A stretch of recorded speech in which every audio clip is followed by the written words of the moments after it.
In the deepest laboratories beneath the Himalayan peaks of Terra, the Emperor of Mankind undertook perhaps the most ambitious genetic engineering project in human history. Drawing upon sciences that bordered on the mystical and technologies that predated Old Night, he crafted 20 genetically perfected sons from his own divine essence. These were to be the Primarchs, the demigod generals who would lead humanity's expansion across the galaxy during the late 30th and early 31st millennia, in what would become known as the Great Crusade. The Emperor's vision was breathtaking in its scope and terrifying in its implications. Each Primarch was designed to embody specific aspects of warfare, leadership, and human potential, magnified beyond mortal comprehension. They were not merely enhanced humans, but living weapons of conquest, each one capable of commanding vast armies and bringing entire star systems into imperial compliance. The genetic template from which they were forged contained fragments of the Emperor's own psychic might, his tactical genius, and his unwavering determination to unite humanity under a single banner. The laboratory complex where this monumental work took place stretched for kilometers beneath the Terran surface, its sterile corridors humming with the energy of arcane machinery. Vast gestation chambers lined the walls, each one designed to nurture a developing Primarch through the careful stages of accelerated growth. The Emperor himself oversaw every aspect of the process, his golden form moving between the chambers as he monitored the progress of his sons. Tech adepts from Mars worked alongside the most brilliant geneticists Terra could offer, their augmented minds struggling to comprehend the full implications of what they were creating. Each Primarch was intended to serve as the genetic foundation for an entire legion of space marines. The Astartes gene seed would be derived from their Primarch's genetic template, creating a direct biological link between the superhuman generals and their transhuman warriors. This connection would ensure absolute loyalty and tactical coordination on a scale never before achieved in human warfare. The Emperor envisioned his sons leading from the front, their mere presence inspiring their legions to acts of heroism that would echo through the ages. The catastrophe that befell this grand design came without warning, and from a source the Emperor had perhaps underestimated. The Chaos Gods, those malevolent entities that dwelt within the roiling depths of the warp, recognized the threat that 20 unified Primarchs would pose to their eternal schemes. In a coordinated assault that transcended physical reality, they struck at the very heart of the Emperor's project, while the Primarchs were still in their infant stages of development.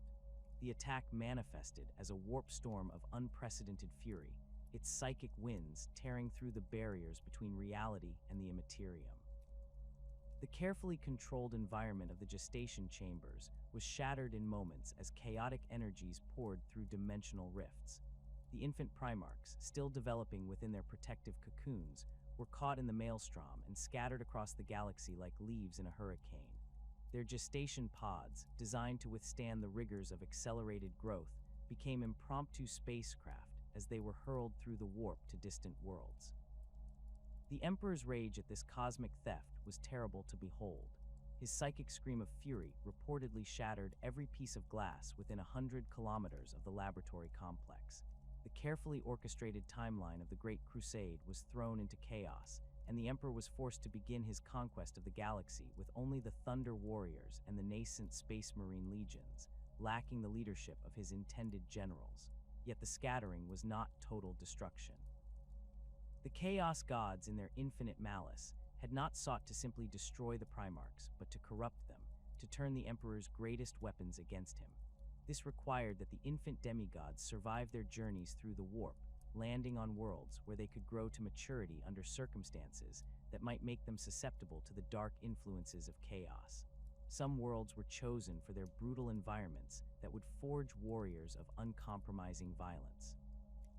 Others were selected for their political complexities that would teach the growing Primarchs the arts of manipulation and betrayal. The systematic rediscovery of the Primarchs became one of the defining aspects of the Great Crusade. As the Emperor's forces pushed outward from Terra, conquering system after system in humanity's name, they followed psychic traces and genetic resonances that led them to the scattered suns.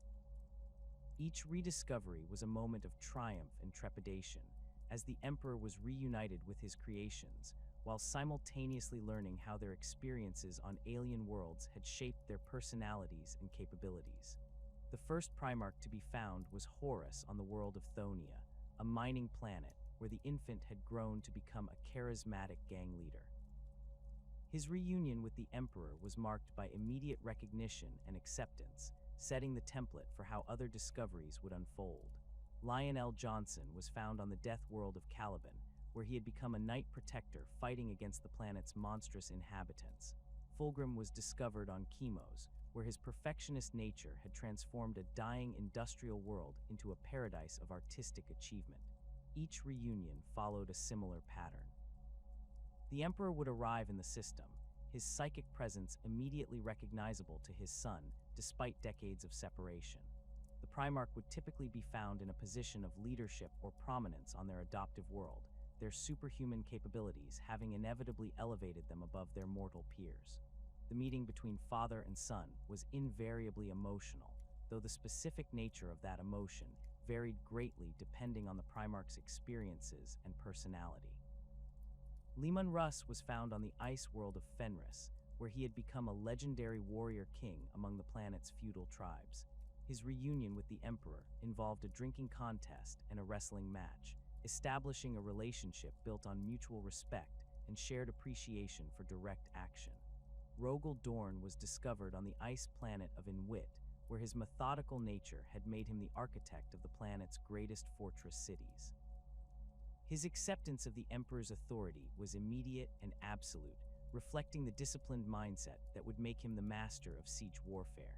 Conrad Kerr's discovery on the crime-ridden world of Nostromo revealed the darker possibilities inherent in the Primarch project.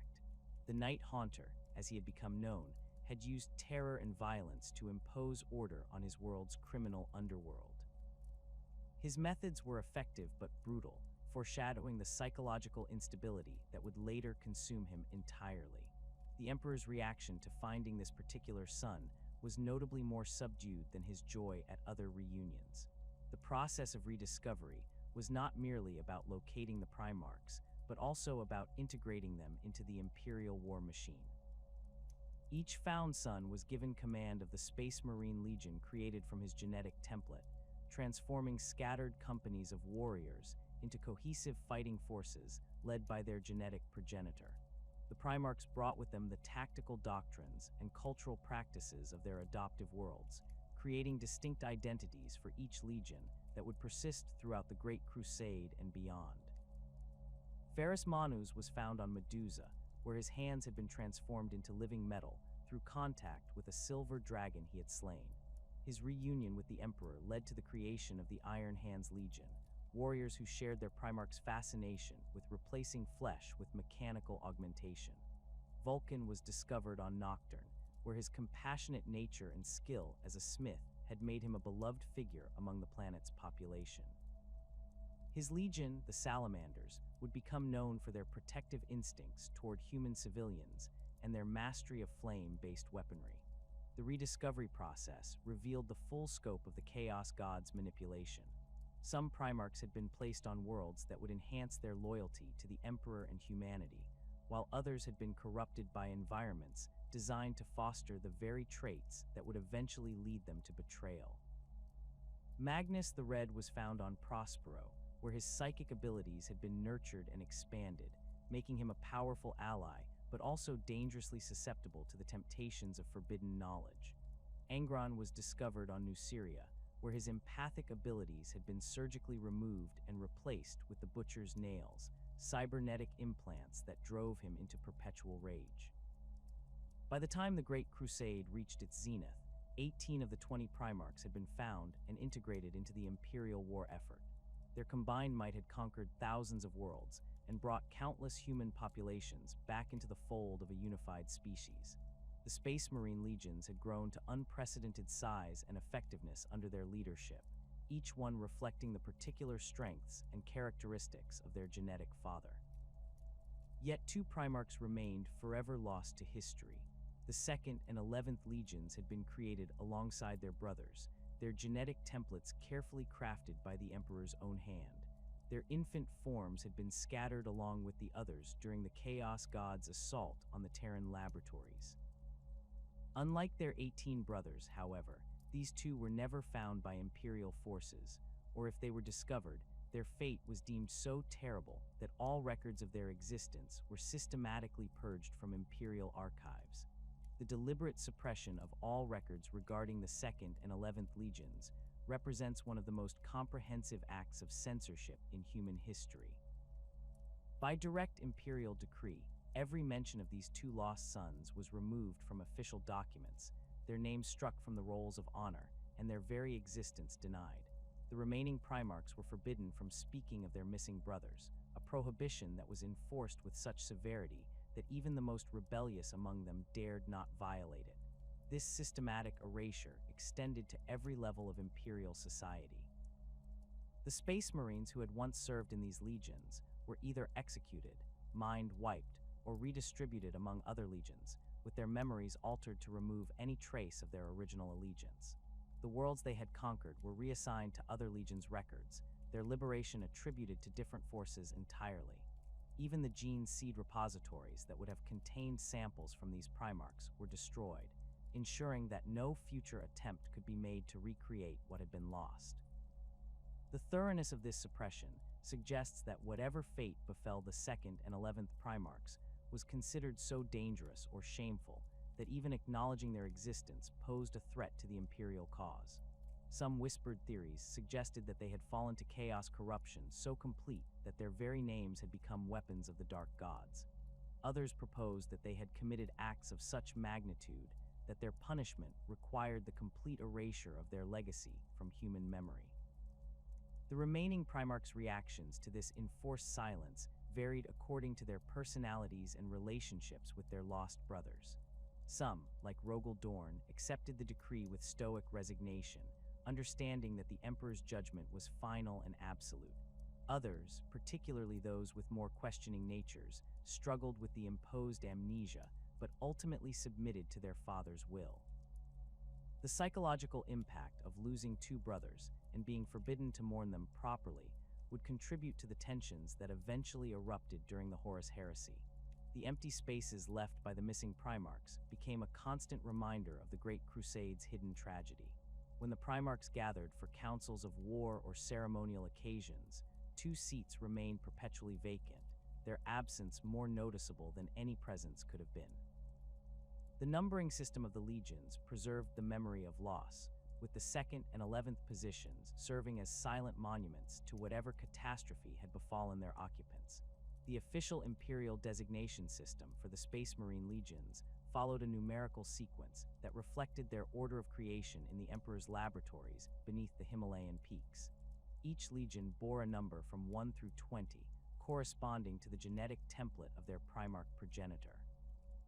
This numbering system was not merely administrative convenience, but represented the fundamental organizational structure of the Astartes forces during the Great Crusade. The 1st Legion became the Dark Angels, the 3rd Legion the Emperor's Children, the 5th Legion the White Scars, and so forth through the sequence that would define humanity's greatest military expansion. Within this carefully ordered system, two numbers became sources of profound unease among Imperial administrators and Space Marine commanders alike.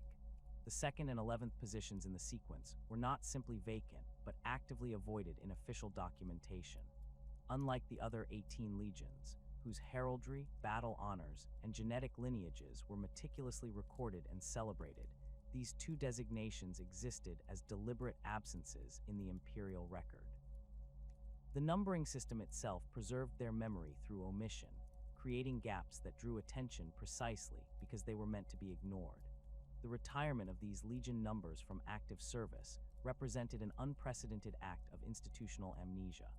Imperial scribes working in the vast archives of Terra received explicit instructions to skip from the 1st Legion directly to the 3rd when compiling organizational charts, treating the missing designation as though it had never existed. Similarly, documentation proceeding from the 10th Legion would jump immediately to the 12th, leaving no trace of what should have occupied the intervening space. This systematic gap in the numerical sequence created an eerie consistency across thousands of documents, each one bearing the same deliberate omission. The administrative machinery required to maintain this fiction was staggering in its complexity. Every organizational chart, every strategic planning document, every ceremonial roster had to be carefully vetted to ensure that no reference to the missing legions remained. Imperial bureaucrats developed elaborate cross-referencing systems to track and eliminate any surviving mentions of the 2nd and 11th designations. The administratum's most trusted scribes were tasked with reviewing historical documents and systematically removing or altering any passages that might reference the lost legions, replacing them with carefully crafted alternatives that maintained narrative continuity while erasing the forbidden subjects entirely. Evidence of the missing Primarchs' existence persisted despite these efforts, hidden within fragmentary references that escaped the purges or were deemed too obscure to warrant attention. Horus Heresy-era documentation occasionally contained oblique references to the Lost Ones or those who came before the storm, phrases that meant nothing to casual readers but carried profound significance for those who understood their true meaning. Strategic planning documents from the early Great Crusade sometimes contained mathematical discrepancies that only made sense when accounting for forces that were no longer officially acknowledged to exist. The most compelling evidence appeared in the form of incomplete Space Marine Legion organizational charts recovered from the archives of the 63rd Expeditionary Fleet. These documents, dating from the early decades of the Great Crusade, contained detailed breakdowns of Legion strength, deployment patterns, and command structures for all 20 original legions. The charts showed clear organizational frameworks for the 2nd and 11th legions, complete with estimated troop strengths, specialist unit compositions, and projected expansion rates. The data suggested that both legions had been developing along standard patterns before their sudden disappearance from Imperial records. These organizational charts revealed that the 2nd Legion had been designated for rapid assault operations, with an emphasis on mobility and shock tactics that distinguished them from their more specialized brethren. Their theoretical structure included unusually large numbers of jump pack, equipped assault marines and fast attack vehicles, suggesting a doctrine built around swift, decisive strikes against enemy positions. The 11th Legion's organizational pattern indicated a focus on siege warfare and defensive operations, with heavy weapons companies and fortification specialists comprising a significant portion of their projected strength. The systematic removal of heraldry belonging to the missing legions required extraordinary measures that extended far beyond simple document alteration. Imperial monuments across hundreds of worlds had been constructed during the Great Crusade to honor the achievements of the Space Marine legions, featuring elaborate displays of legion symbols, battle honors, and commemorative artwork. The purging of the 2nd and 11th Legion symbols from these monuments involved teams of skilled artisans who worked under the strictest security protocols to physically alter stone carvings, metal inlays, and painted murals.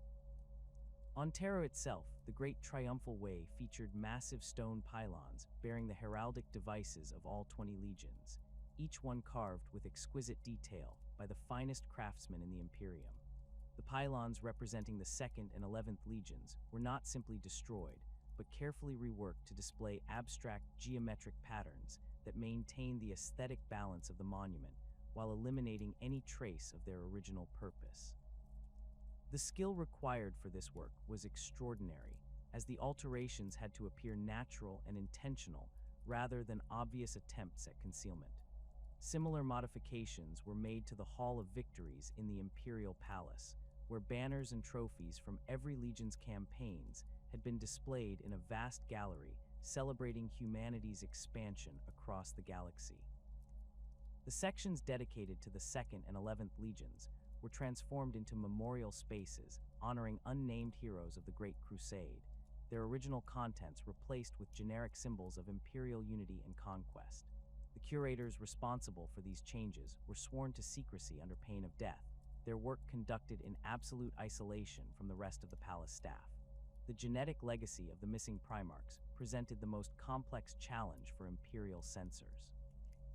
Unlike heraldry or battle records, which could be physically altered or destroyed, the genetic templates of the 2nd and 11th Primarchs existed in multiple forms across the Imperium. Gene seed repositories on dozens of worlds contained samples from these legions, carefully preserved for future Space Marine recruitment and research purposes. The systematic destruction of these genetic archives required the deployment of specialized Mechanicus teams equipped with the most sophisticated data purging equipment available. The process of genetic erasure extended to the Space Marines themselves. Warriors who had served in the 2nd and 11th Legions possessed genetic modifications derived from their Primarch's template, making them living repositories of forbidden knowledge. Imperial records from this period contain cryptic references to genetic reconciliation procedures and template harmonization protocols, suggesting that surviving Legion members underwent extensive biological modification to remove traces of their original genetic heritage. The psychological impact of these procedures was reportedly severe, with many subjects experiencing memory fragmentation and identity confusion. Theoretical estimations of Legion strength during the period before their disappearance can be derived from contemporary organizational models and recruitment patterns observed in other legions. The standard Legion structure during the early Great Crusade typically comprised between 80,000 and 120,000 Space Marines, organized into chapters, companies, and specialized units according to their particular tactical doctrines. The Second Legion, based on fragmentary evidence from organizational charts, appeared to be developing toward the higher end of this range, with projected strength estimates approaching 100,000 warriors at full deployment. The 11th Legion's theoretical strength was more difficult to determine due to the specialized nature of their siege warfare focus. Legions that emphasized heavy weapons and defensive operations typically maintained smaller overall numbers, but with higher concentrations of specialized equipment and support personnel. Estimates suggest that the 11th Legion might have numbered between 70,000 and 90,000 Space Marines, with a significant portion of their strength concentrated in Devastator squads, heavy weapon companies, and engineering units capable of constructing and maintaining complex fortifications. Recruitment World Analysis provides additional insight into the potential scope of the missing Legion's operations. Each Legion typically maintained recruitment rights over multiple worlds, creating a network of human populations specifically cultivated to produce suitable candidates for Space Marine transformation. The Second Legion's emphasis on rapid assault tactics would have required recruitment from worlds that produced individuals with exceptional reflexes, spatial awareness, and aggressive temperaments. Death worlds with high-gravity environments or planets with complex three-dimensional terrain would have been ideal sources for such recruits. The 11th Legion's focus on siege warfare and defensive operations would have necessitated recruitment from worlds that emphasized discipline, technical aptitude, and psychological resilience. Forge worlds with strong Mechanicus presence, or civilized worlds with advanced engineering traditions, would have provided the most suitable candidates for transformation into siege specialists. The systematic erasure of these recruitment networks would have required the reassignment of entire planetary populations to other legions, a logistical undertaking of staggering complexity. Evidence suggests that both missing legions had begun establishing their characteristic recruitment patterns before their disappearance. Fragmentary records from the Adeptus Munitorum indicate that specific worlds had been designated as primary recruitment sources for the 2nd and 11th Legions, with infrastructure development and population screening programs already underway. The sudden termination of these programs would have left thousands of potential recruits in administrative limbo, their destinies abruptly redirected to other legions without explanation. The impact of losing 2 entire legions extended beyond simple numerical reduction in Imperial military strength. The specialized capabilities that each legion was developing represented unique tactical approaches that could not be easily replicated by their surviving brothers. The Second Legion's rapid assault doctrine might have proven crucial in campaigns where speed and surprise were essential, while the 11th Legion's siege expertise could have shortened numerous protracted conflicts during the Great Crusade's expansion phase. The redistribution of surviving personnel from the missing legions created subtle but significant changes in the composition of other legions.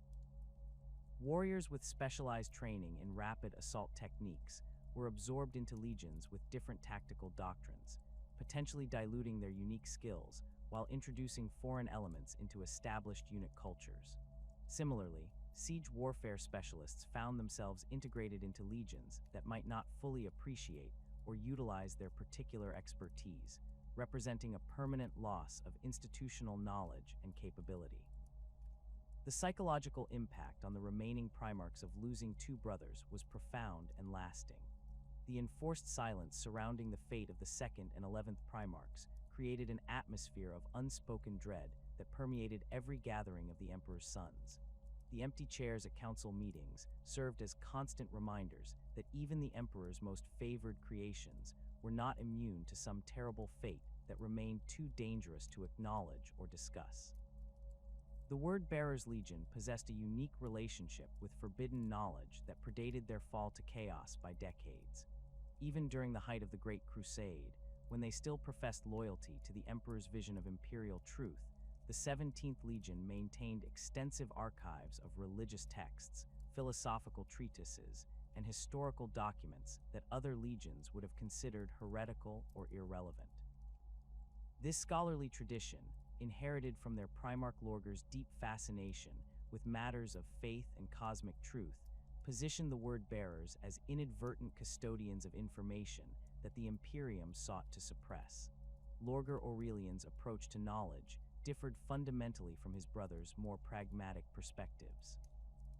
Where Robute Guilliman collected information to improve administrative efficiency and Perturabo gathered data to enhance his siegecraft, Lorgar pursued understanding for its own sake, driven by an insatiable hunger to comprehend the deeper meanings behind existence itself. This philosophical inclination led him to preserve documents and testimonies that other Primarchs would have dismissed as irrelevant speculation, creating a vast repository of potentially dangerous information within the Word-Bearers' fortress monastery on Colchis. The Primarch's private study within the Tower of Silence contained thousands of texts that had been collected from conquered worlds throughout the Great Crusade. Ancient religious manuscripts, philosophical treatises from lost human civilizations, and even Zeno's documents that had been translated by the Legion's scholar marines filled the chamber's towering shelves. Among these accumulated writings were fragmentary references to events and individuals that officially no longer existed, preserved not through deliberate defiance of imperial censorship, but through Lorgar's compulsive need to understand the full scope of human history and divine purpose. During the early decades of the Great Crusade, before the Emperor's censure at Monarchia had begun Lorgar's transformation into a servant of the Dark Gods, the Word-Bearers Primarch engaged in extensive correspondence with his brothers regarding matters of philosophy, theology, and the nature of their shared destiny. These private communications, conducted through encrypted astropathic channels or delivered by trusted courier serfs, revealed a side of Lorgar that his public persona as the Emperor's most devoted son had concealed. In these intimate exchanges, he demonstrated a profound awareness of gaps in the official narrative of the Great Crusade that troubled his deeply analytical mind. Correspondence recovered from the personal archives of Fulgrim contained several references to conversations with Lorgar regarding what the Word-Bearers Primarch termed the arithmetic of brotherhood. In one particularly revealing exchange, Lorgar had questioned why the Emperor's grand design required exactly 18 legions, when the theoretical framework of the Great Crusade seemed to suggest a more complete organizational structure. His mathematical mind had identified patterns in legion deployment and specialization that implied the existence of additional forces whose absence created tactical and strategic gaps in the imperial war machine. These observations were not mere academic curiosity, but reflected Lorgar's genuine concern for the completeness of the Emperor's vision. The Word-Bearers Primarch possessed an almost supernatural ability to perceive underlying patterns and hidden connections, a gift that made him invaluable as a philosopher and theologian, but also dangerously perceptive regarding matters that were meant to remain concealed. His letters to Perturabo contain detailed analyses of siege warfare doctrines that reference tactical approaches no existing legion had developed, suggesting knowledge of military traditions that had been systematically erased from imperial records. The most significant evidence of Lorger's awareness of the missing Primarchs appeared in his theological writings, particularly in the extensive commentaries he produced on the nature of divine will and cosmic purpose. These texts, written in the flowing script of ancient Colchisian and intended for private study rather than public distribution, contained numerous references to the broken circle of brotherhood and the wounds in the Emperor's grand design. The language was sufficiently metaphorical to avoid direct violation of imperial censorship, but the underlying meaning was clear to those who understood the context of his concerns. In one particularly revealing passage from his treatise on the nature of divine sacrifice, Lorger wrote extensively about the concept of necessary loss in the pursuit of greater purpose. He theorized that the Emperor's ascension to godhood required the sacrifice of elements that were too pure or too dangerous to survive the transformation, comparing this process to the refinement of precious metals through fire. The text contained oblique references to the first offerings and those who walked ahead into darkness, phrases that carried profound significance for readers who understood their true meaning. The word-bearers' role as keepers of forbidden knowledge extended beyond their Primarchs' personal interests to encompass the Legion's entire institutional culture. The 17th Legion maintained a complex hierarchy of chaplains, apostles, and dark apostles who served not only as spiritual guides, but as living repositories of information that other legions would have considered too dangerous to preserve. These warrior priests possessed extensive knowledge of pre-imperial human civilizations, Xenos cultures, and the esoteric philosophies that had shaped human development across the galaxy. First Chaplain Erebus, even before his complete corruption by the powers of chaos, demonstrated an unsettling familiarity with events and individuals that should have been beyond his knowledge. His conversations with other Legion officers and visiting dignitaries contained casual references to historical precedents and tactical doctrines that implied access to information sources not available to other Imperial forces. The chaplain's extensive personal library contained documents that had supposedly been destroyed during the early phases of the Great Crusade, preserved through the word-bearer's systematic collection of religious and philosophical texts. Erebus possessed a particular fascination with the concept of martyrdom and divine sacrifice, themes that appeared repeatedly in his sermons and private writings. His theological treatises contained detailed analyses of historical figures who had been deliberately erased from imperial records, individuals whose sacrifices had supposedly been necessary for the advancement of human civilization. The chaplain's writings suggested that he understood these erasures not as punishments for failure, but as necessary components of a larger cosmic plan that required the removal of certain elements to achieve its ultimate purpose. The first chaplain's knowledge extended to specific details about Legion organization and deployment patterns that should have been classified far above his security clearance. His strategic assessments of Imperial military capabilities contained references to tactical doctrines and specialized units that no existing Legion had developed, suggesting either access to highly classified information or knowledge of forces that were no longer officially acknowledged to exist. These references were sufficiently subtle to avoid triggering Imperial censorship protocols, but their implications were clear to those who understood the context of his observations. Cor Ferron, Lorger's adoptive father and the most senior member of the Word-Bearer's command structure, possessed an even more extensive knowledge of forbidden subjects than his nominal subordinates. His position as the Primarch's closest advisor and spiritual mentor had granted him access to information that was denied to other Legion officers, including details about the early years of the Great Crusade that had been systematically suppressed in official records. The elderly warrior's conversations with trusted subordinates contained references to events and individuals that predated the establishment of the current imperial censorship protocols. The former priest of the Covenant demonstrated a disturbing awareness of the political and military factors that had shaped the early development of the Space Marine legions.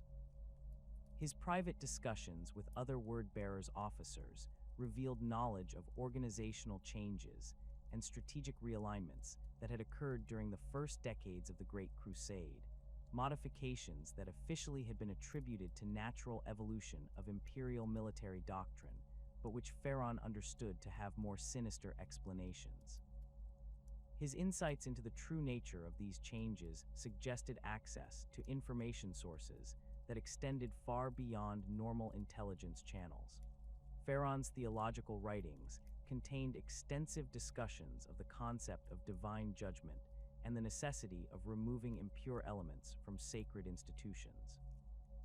His treatises on the nature of spiritual corruption included detailed analyses of historical cases where entire organizations had been dissolved or transformed to prevent the spread of dangerous influences. The language he employed was sufficiently abstract to avoid direct violation of imperial censorship, but the underlying themes clearly referenced events that had been systematically erased from official records. The Word-Bearers' collection of Colchian religious texts provided another avenue for preserving forbidden knowledge in forms that escaped imperial censorship. The ancient religious traditions of Colchis contained numerous references to cosmic cycles, divine judgment, and the necessity of sacrifice in the pursuit of spiritual advancement. These themes, when interpreted through the lens of the Word-Bearers' extensive knowledge of imperial history, provided a framework for understanding events that could not be discussed directly without violating censorship protocols. The Chronicle of Divine Ascension, one of the most significant religious texts preserved in the Word-Bearers' archives, contained passages that could be interpreted as veiled references to the missing Primarchs. The Chronicle described a cosmic struggle between forces of order and chaos that required the sacrifice of the firstborn of light to prevent the corruption of the divine plan. The text's references to brothers who walked into darkness and the empty thrones of heaven carried profound significance for readers who understood their true meaning.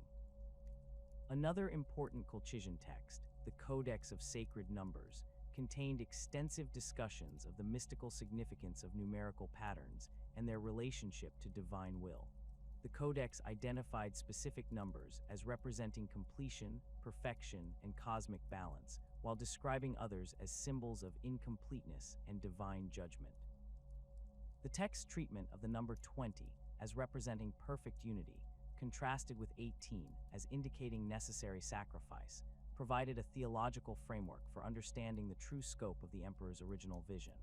The Word-Bearers' preservation of these religious texts was not motivated by deliberate defiance of imperial censorship, but by their genuine belief in the spiritual significance of preserving complete records of human religious development. The Legion scholars and chaplains viewed themselves as custodians of humanity's spiritual heritage, responsible for maintaining the continuity of religious thought across the centuries of imperial expansion. This sense of duty led them to preserve documents and traditions that other legions would have considered irrelevant or dangerous. The theological implications of the missing Primarchs occupied a central position in Word-Bearers' doctrine even before their fall to chaos. Lorger's extensive writings on the nature of divine will and cosmic purpose contained numerous references to the necessity of sacrifice and loss in the pursuit of greater spiritual advancement. His theological framework suggested that the Emperor's ascension to godhood required the removal of elements that were too pure or too dangerous to survive the transformation, a process that demanded the sacrifice of those who were closest to the divine source. This theological interpretation of the missing Primarchs as necessary sacrifices rather than failures provided the Word-Bearers with a framework for understanding events that other legions found incomprehensible or disturbing. The 17th Legion's scholars developed elaborate theories about the role of divine judgment in shaping the course of the Great Crusade, suggesting that the removal of certain elements was not punishment for failure, but recognition of their fundamental incompatibility with the Emperor's ultimate purpose. The Space Wolves occupied a unique position within the Emperor's military hierarchy that extended far beyond their role as one of the 18 Space Marine legions. While other legions specialized in specific aspects of warfare, the Imperial Fists in fortification, the White Scars in rapid assault, the Iron Hands in mechanized warfare, the 6th Legion served a darker purpose that was known only to the highest echelons of Imperial command. Leman Russ and his warriors functioned as the Emperor's ultimate sanction against threats that could not be addressed through conventional military means, including the possibility of having to act against their own gene brothers. This role as the Emperor's executioner was not officially codified in any Imperial document, but it was understood by those who witnessed the Space Wolves' deployment patterns during the Great Crusade. Unlike other legions that were typically assigned to specific sectors or campaign theaters, the 6th Legion maintained a degree of operational independence that allowed them to respond rapidly to threats anywhere in the galaxy. Their fleet assets included specialized vessels designed for rapid deployment and sustained independent operations, capabilities that distinguished them from their more conventionally organized brothers. The Space Wolves' organizational structure reflected their unique mission parameters.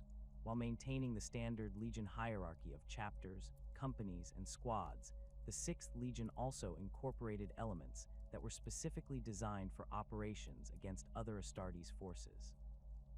Their Wolf Guard units possessed equipment and training that was optimized for combat against power-armored opponents, including specialized ammunition types and close combat weapons that could penetrate Astartes protection systems. These modifications were subtle enough to avoid drawing attention from other legions, but significant enough to provide crucial advantages in fratricidal conflict. Leman Russ himself embodied the contradictions inherent in his legion's dual nature. The Wolf King projected an image of straightforward barbarism that masked a sophisticated understanding of imperial politics and military strategy. His carefully cultivated persona as a simple warrior from a primitive world concealed the fact that he possessed one of the most analytically capable minds among the Primarchs. This deception was deliberate and necessary, as it allowed him to operate effectively in his role as the Emperor's hidden weapon while maintaining the trust and camaraderie of his brothers.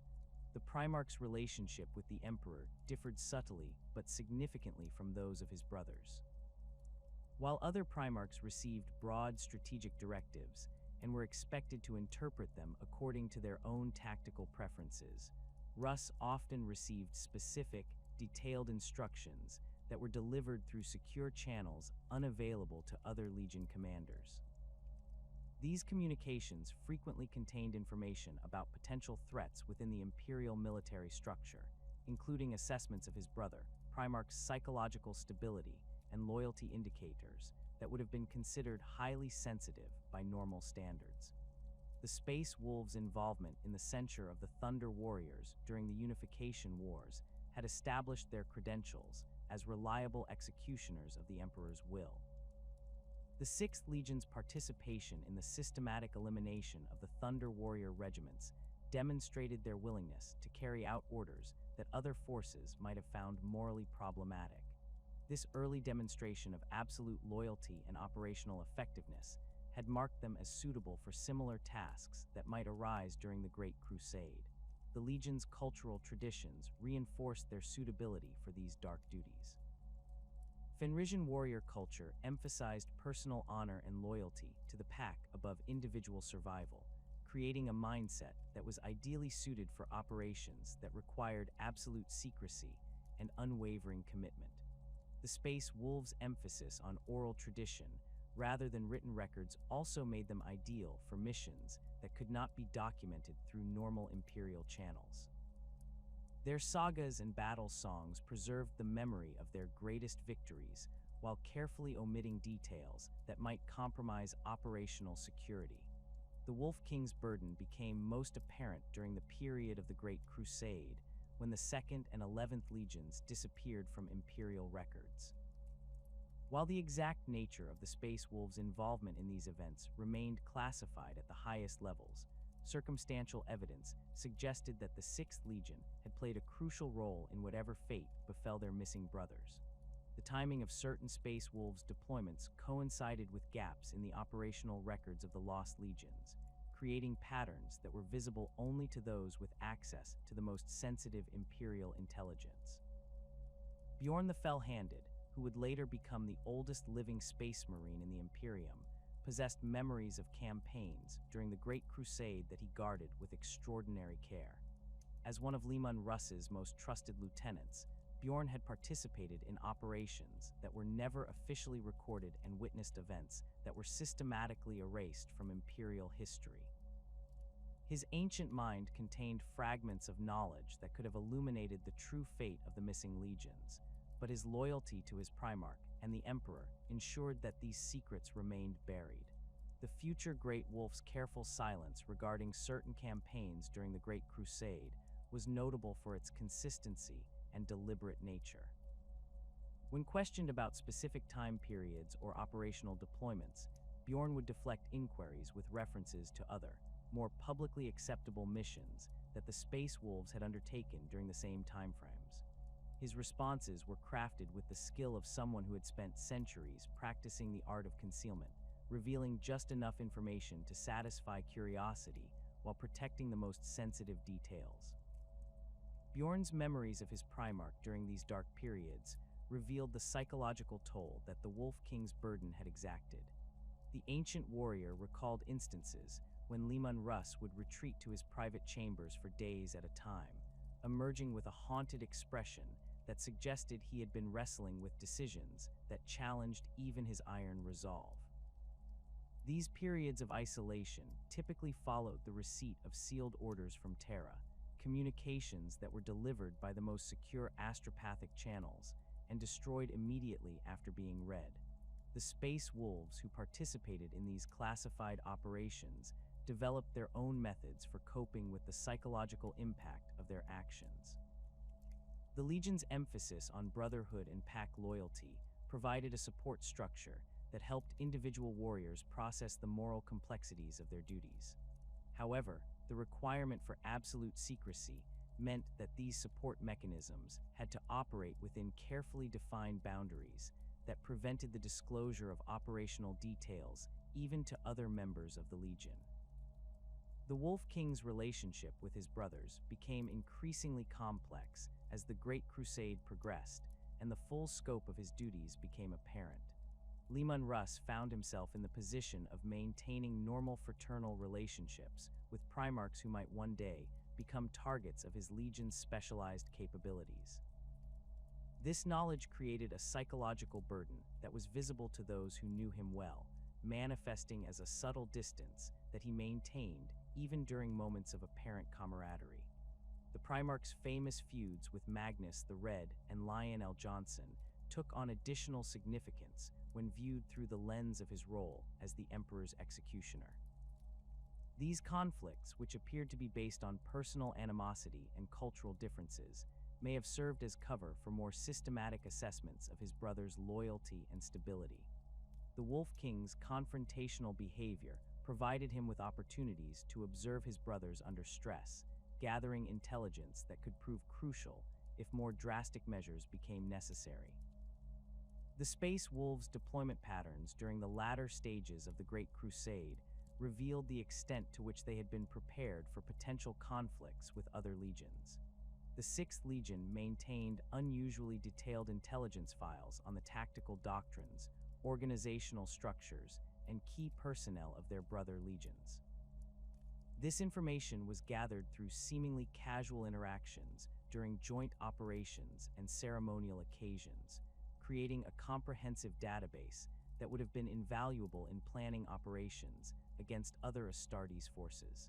The Legion's weapon procurement and equipment development programs also reflected their unique mission requirements.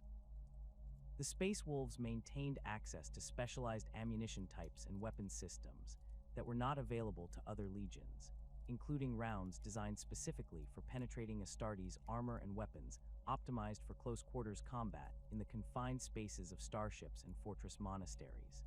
These capabilities were developed through discrete channels that bypassed normal Imperial procurement procedures, ensuring that other legions remained unaware of their existence.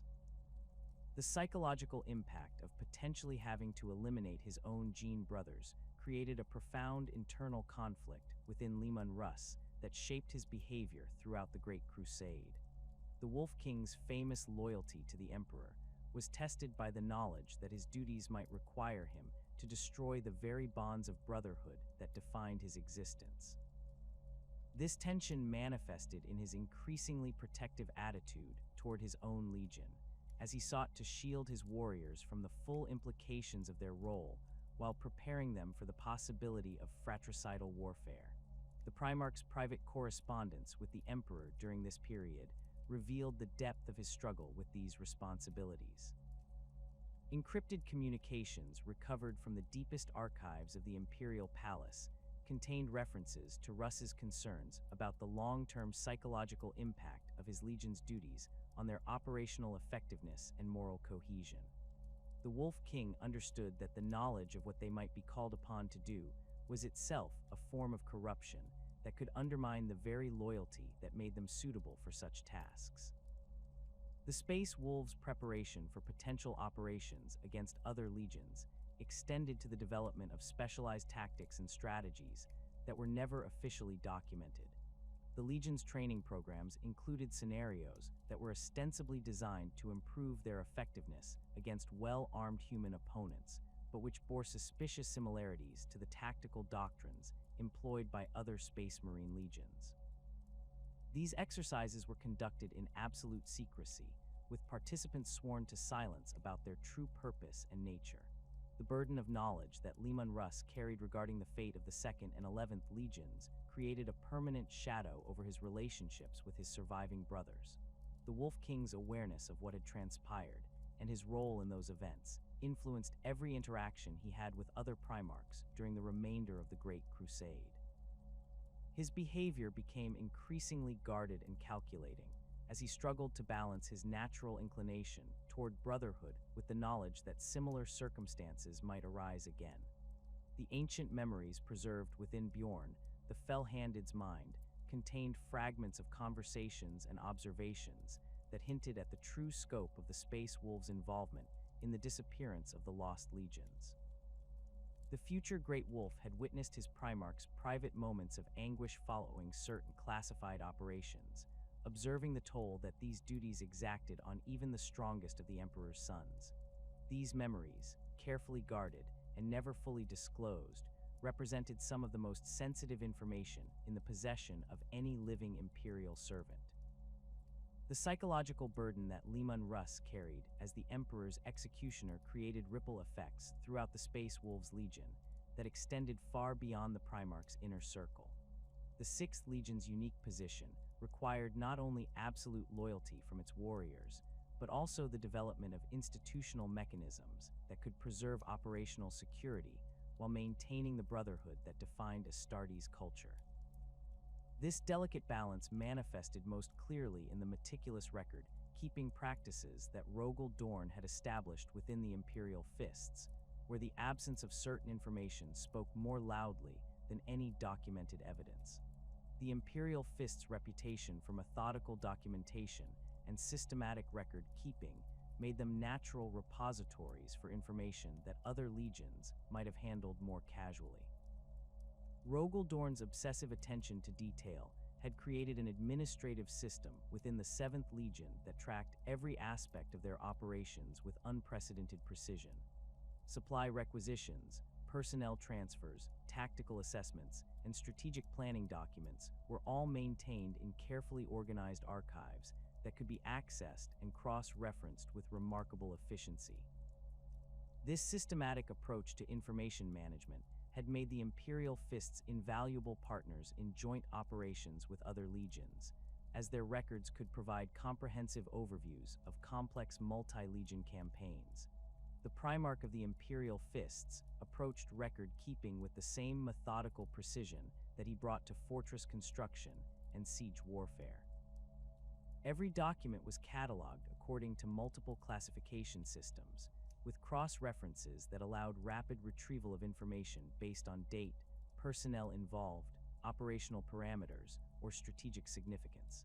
The archives within the phalanx contained millions of documents that chronicled not only the Imperial Fist's own campaigns, but also detailed observations of their brother legions' activities during joint operations. This comprehensive documentation had created an invaluable resource for Imperial strategic planning and historical analysis. However, within this vast repository of meticulously maintained records, certain gaps appeared with such consistency that they could only have been deliberate. The Imperial Fist's campaign histories contained systematic omissions that corresponded to specific time periods during the early decades of the Great Crusade. These gaps were not random or accidental, but followed patterns that suggested careful editorial intervention. Documents that should have existed based on the Legion's normal record-keeping practices were simply absent, their absence marked only by sequential numbering systems that skipped certain entries without explanation.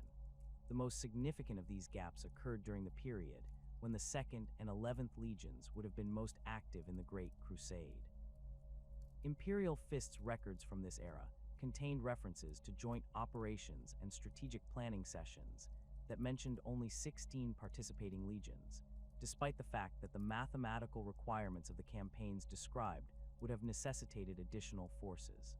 Supply requisitions and logistical planning documents contained calculations that only made sense when accounting for military units that were not officially acknowledged to exist in the contemporary records. Rogel Dorn's personal communications with other Primarchs during this period revealed the careful language that had developed among the Emperor's sons when discussing sensitive subjects. The Primarch of the Imperial Fists had maintained extensive correspondence with his brothers throughout the Great Crusade, exchanging tactical assessments, strategic insights, and personal observations about the progress of humanity's expansion across the galaxy. These communications, preserved in encrypted archives within the phalanx, contained numerous references to subjects that were never explicitly identified, but were clearly understood by all participants in the conversations. In one particularly revealing exchange with Ferrus Manus, Dorn had written extensively about the challenges of maintaining operational security during large-scale military campaigns. The letter contained detailed discussions of the procedures required to ensure that sensitive information remained compartmentalized, preventing unauthorized disclosure while maintaining the operational effectiveness of Imperial forces. The Primarch's observations about the necessity of sometimes sacrificing completeness for security provided insight into the mindset that had guided Imperial policy during the most sensitive periods of the Great Crusade. The correspondence between Dorn and Guilliman contained even more explicit references to the administrative challenges created by the systematic suppression of certain information. The two Primarchs, both known for their methodical approaches to military organization, had exchanged detailed analyses of the logistical implications of removing entire military units from operational records. Their discussions revealed the extraordinary complexity of maintaining fictional organizational structures that could account for the absence of forces that had officially never existed while preserving the operational integrity of ongoing campaigns. These private communications between Primarchs contained repeated references to what they termed the Forgotten and the Purged, phrases that carried profound significance for those who understood their true meaning. The language was carefully chosen to avoid direct violation of Imperial censorship protocols, while still allowing the Emperor's sons to acknowledge the reality of what had transpired. Dorn's correspondence with Sanguinius contained particularly poignant references to the emotional toll of maintaining silence about subjects that weighed heavily on all their minds. The Imperial Fist's role in the systematic erasure of the Lost Legions extended beyond simple record keeping to encompass more active participation in the physical destruction of evidence. The 7th Legion's expertise in siege warfare and fortification made them natural choices for operations that required the complete destruction of heavily defended installations. Their specialized knowledge of structural engineering and demolition techniques would have been invaluable in ensuring that fortress monasteries and other Legion facilities were destroyed so thoroughly that no trace of their original purpose remained. Evidence of the Imperial Fist's involvement in these operations could be found in the careful gaps that appeared in their deployment records during specific periods of the Great Crusade. The Legion's normal operational patterns showed consistent deployment schedules and predictable rotation cycles that allowed for maintenance, resupply, and personnel replacement. However, during certain critical periods, entire companies of Imperial Fists would disappear from normal deployment schedules for extended periods, their activities during these absences never officially documented or explained. The specialized equipment requisitions that appeared in Imperial Fists records during these periods suggested operations that went far beyond normal siege warfare activities. Orders for exotic demolition charges, specialized cutting tools, and equipment designed for the systematic destruction of Astartes-grade fortifications indicated missions that required the complete obliteration of structures built to withstand the most extreme forms of assault. The quantities of materials requested suggested operations on a scale that would have been necessary to destroy entire fortress monastery complexes. The psychological impact of these operations on the Imperial Fists who participated in them was carefully managed through the Legion's existing disciplinary and spiritual frameworks. The 7th Legion's emphasis on duty, honor, and absolute loyalty to the Emperor provided a conceptual foundation that allowed warriors to rationalize their participation in activities that might otherwise have created moral conflicts. The Imperial Fist's cultural tradition of viewing themselves as the Emperor's Praetorians made them psychologically suited for operations that required absolute discretion and unwavering commitment to Imperial security. Rogel Dorn's personal struggle with the moral implications of these duties was evident in his private writings and personal communications. The Primarch's journals, maintained in his private chambers aboard the Phalanx, contained extensive philosophical reflections on the nature of duty and the sometimes tragic requirements of absolute loyalty. His writings revealed a man who understood the necessity of his actions, while simultaneously being deeply troubled by their implications for the brotherhood that had defined his existence as one of the Emperor's sons. The Primarch's approach to these moral conflicts was characteristically methodical and systematic. Dorn had developed elaborate philosophical frameworks that allowed him to rationalize his participation in activities that violated his natural inclinations toward honor and brotherhood. His writings contain detailed analyses of the concept of necessary sacrifice and the obligations that absolute loyalty imposed on those who served the Emperor's will. These philosophical constructs provided the intellectual foundation that allowed him to carry out orders that would have been emotionally devastating without such rational justification. The Imperial Fist's institutional memory of these events was carefully managed through a combination of compartmentalization and selective disclosure. Warriors who had participated in the most sensitive operations were typically reassigned to specialized units within the Legion that operated with enhanced security protocols and limited interaction with the broader Imperial Fists organization. These elite formations maintained their own traditions and operational procedures that were distinct from the normal Legion culture, creating isolated communities within the larger military structure. The impact of these operations on the Imperial Fist's relationships with other legions was subtle but significant. The 7th Legion's reputation for absolute reliability and discretion made them valuable partners in joint operations, but their knowledge of certain sensitive subjects created barriers that prevented the development of deeper relationships with their brother legions. Imperial Fist's officers who had participated in classified operations found themselves maintaining careful emotional distance from their counterparts in other legions, unable to fully engage in the camaraderie that normally characterized inter-legion relationships. The systematic nature of the Imperial Fist's involvement in these operations was reflected in the development of specialized protocols and procedures that were never officially documented, but were passed down through oral tradition within the Legion's command structure. These informal procedures covered everything from the secure disposal of sensitive materials to the psychological support systems that were necessary to maintain operational effectiveness during morally challenging missions. The existence of these protocols demonstrated the extent to which the 7th Legion had adapted to their role as executors of the Emperor's most sensitive directives. The long-term consequences of the Imperial Fist's participation in the erasure of the Lost Legions extended far beyond the immediate operational requirements of the missions themselves. The knowledge that they had been called upon to destroy their own Gene brothers created a permanent psychological burden that influenced every aspect of the Legion's subsequent development.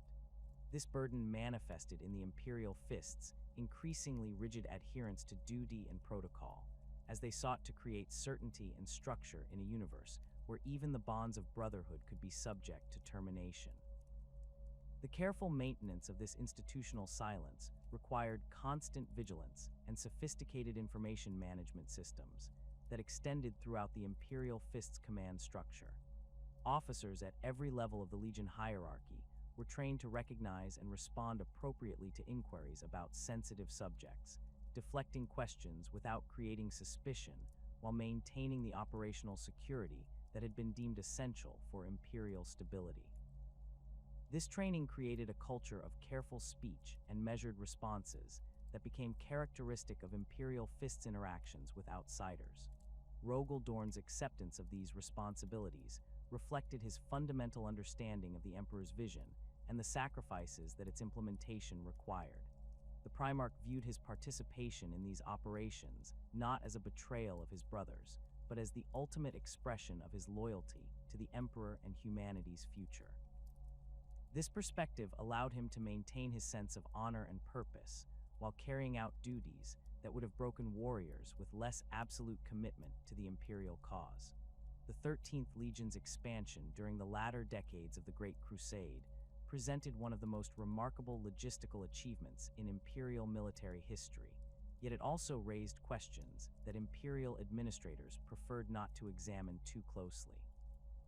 While other legions maintained relatively stable force levels throughout the campaign period, the Ultramarines experienced a period of unprecedented growth that transformed them from a substantial but unremarkable force into the largest single military formation in the Emperor's arsenal. This expansion occurred with such rapidity and efficiency that it defied conventional understanding of Space Marine recruitment and training protocols.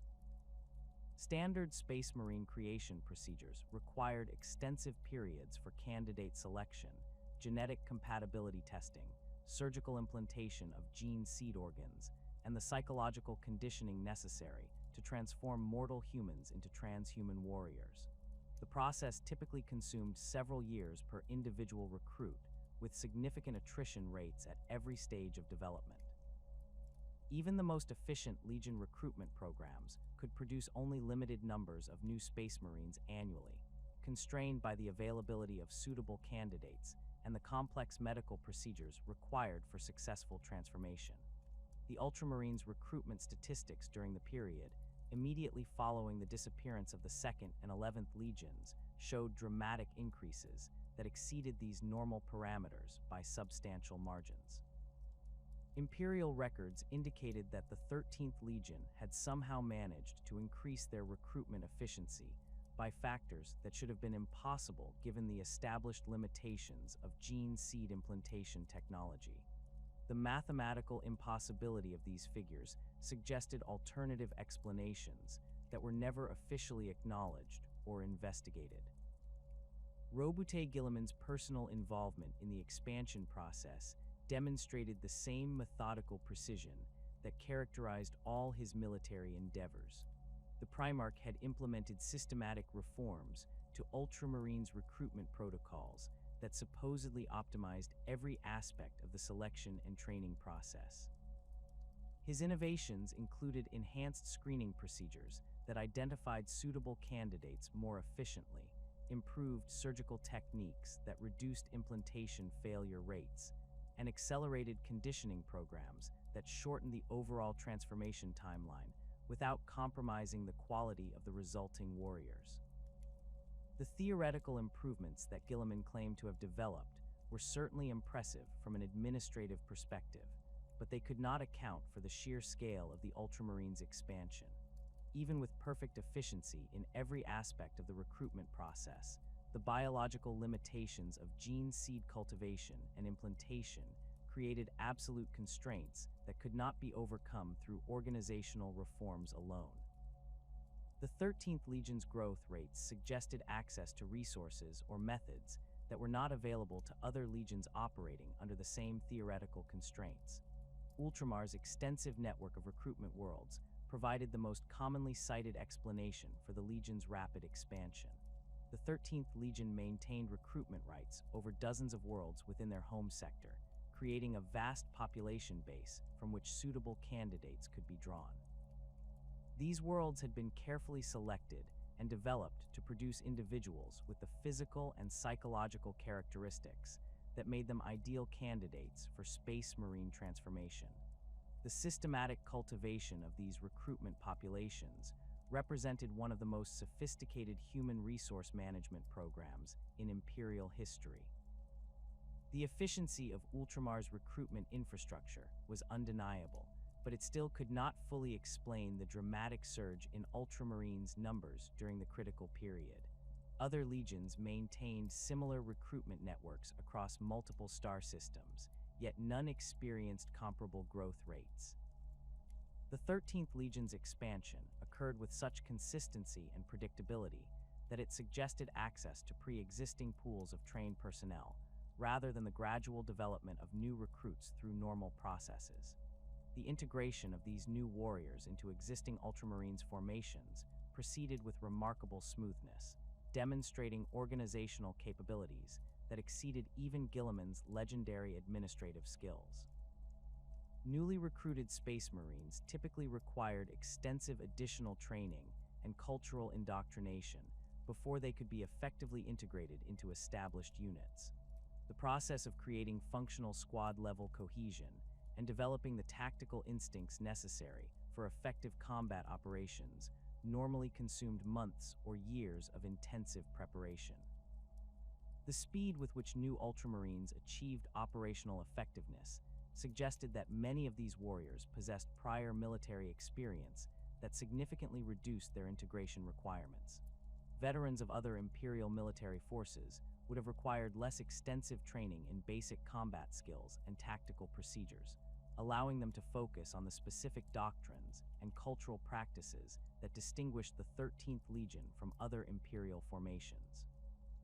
However, the scale of the expansion implied the availability of trained personnel in quantities that exceeded normal Imperial Guard or PDF recruitment pools. The most compelling explanation for the Ultramarines' rapid expansion involved the systematic absorption of surviving personnel from the disbanded 2nd and 11th Legions. The warriors who had served in these lost formations possessed the advanced training, combat experience, and genetic modifications that would have made them ideal candidates for integration into existing Legion structures. Their prior service as Space Marines would have eliminated most of the lengthy preparation required for normal recruits, allowing them to be deployed operationally within relatively short timeframes. The process of integrating former members of the Lost Legions into Ultramarines formations would have required extensive psychological conditioning and cultural reorientation. Warriors who had developed strong loyalties to their original Primarchs and Legion traditions would have needed careful handling to ensure their successful adaptation to new command structures and tactical doctrines. The 13th Legion's sophisticated training programs and emphasis on disciplined professionalism would have provided an ideal framework for managing this complex transition. Evidence supporting this theory appeared in the subtle variations in combat doctrine and tactical preferences that emerged within certain Ultramarines formations during this period. Units that had previously demonstrated consistent adherence to established 13th Legion protocols began displaying tactical innovations and specialized capabilities that had not been part of their original training. These modifications were typically attributed to the natural evolution of military doctrine through combat experience, but their specific characteristics suggested influence from external sources with different tactical traditions. The specialized equipment and weapon preferences that appeared within certain Ultramarines companies during this period provided additional circumstantial evidence for the absorption theory. Space Marine legions typically maintained standardized equipment loadouts that reflected their particular tactical doctrines and operational requirements. The appearance of weapon systems and tactical gear that were not part of standard Ultramarines inventory suggested the integration of personnel who had been trained and equipped according to different legion standards. Robute Guilliman's development of the Codex Astartes during this period served multiple purposes beyond its stated goal of standardizing Space Marine organization and tactics. The comprehensive nature of the document, which covered every aspect of Space Marine operations from squad-level tactics to fleet organization, provided a framework for integrating diverse military traditions into a unified system. The Codex's emphasis on standardization and systematic organization would have been particularly valuable for managing the cultural integration of warriors from different legion backgrounds. The timing of the Codex Astartes' development coincided precisely with the period of the Ultramarines' most rapid expansion, suggesting that the document was created at least partially in response to the practical challenges of managing such a diverse force. The systematic approach that Guilliman employed in developing the Codex reflected his understanding of the need to create unified doctrine and culture within a legion that had absorbed significant numbers of personnel from external sources. The document's comprehensive coverage of every aspect of Space Marine operations provided the institutional framework necessary to ensure consistent performance across all legion formations. The Codex's treatment of unit organization and command structures demonstrated particular attention to the challenges of integrating personnel with different training backgrounds and cultural expectations.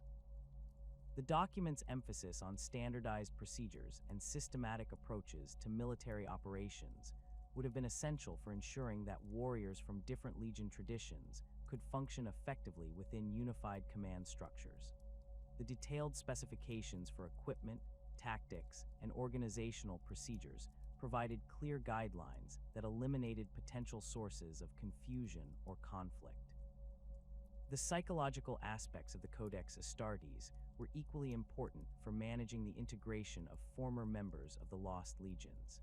The document's emphasis on duty, honor, and service to the Emperor provided a unifying ideological framework that could supersede previous loyalties and allegiances.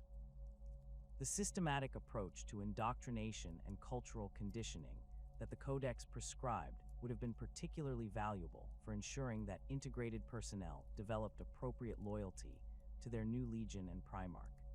The administrative systems that Guilliman developed to support the Codex's implementation included sophisticated record-keeping procedures that could accommodate the complex personnel histories of integrated warriors.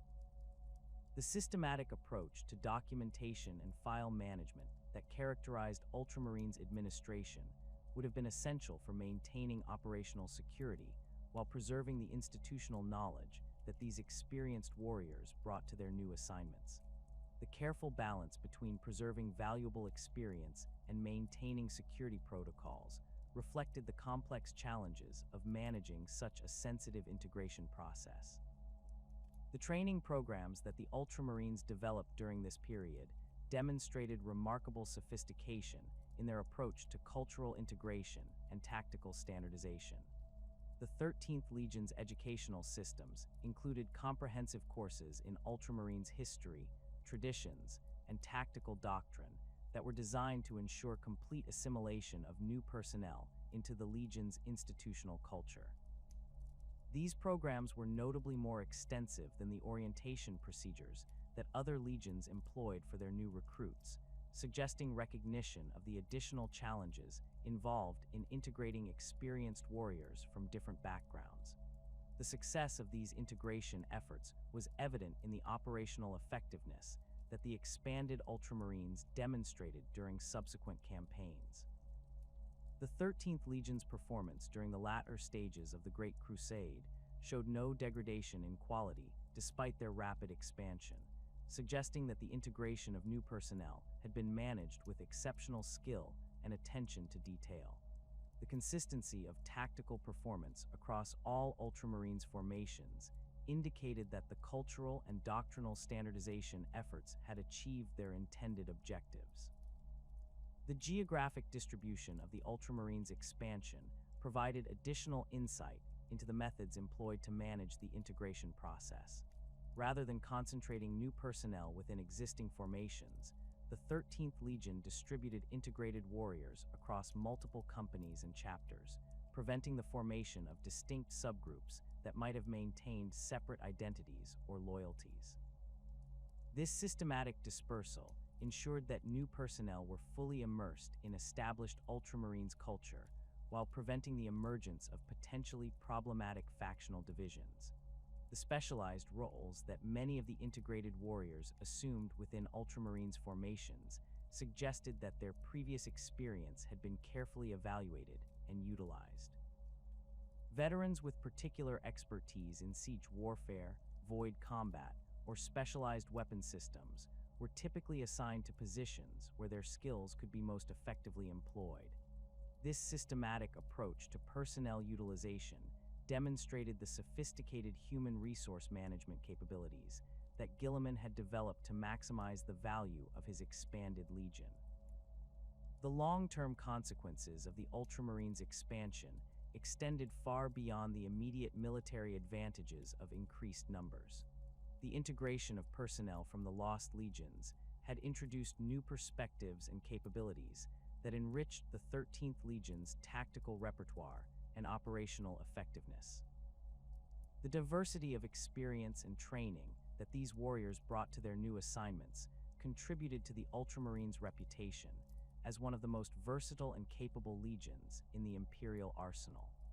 The institutional memory that the integrated warriors possessed regarding the Lost Legions was carefully managed through the systematic application of memory conditioning and psychological therapy.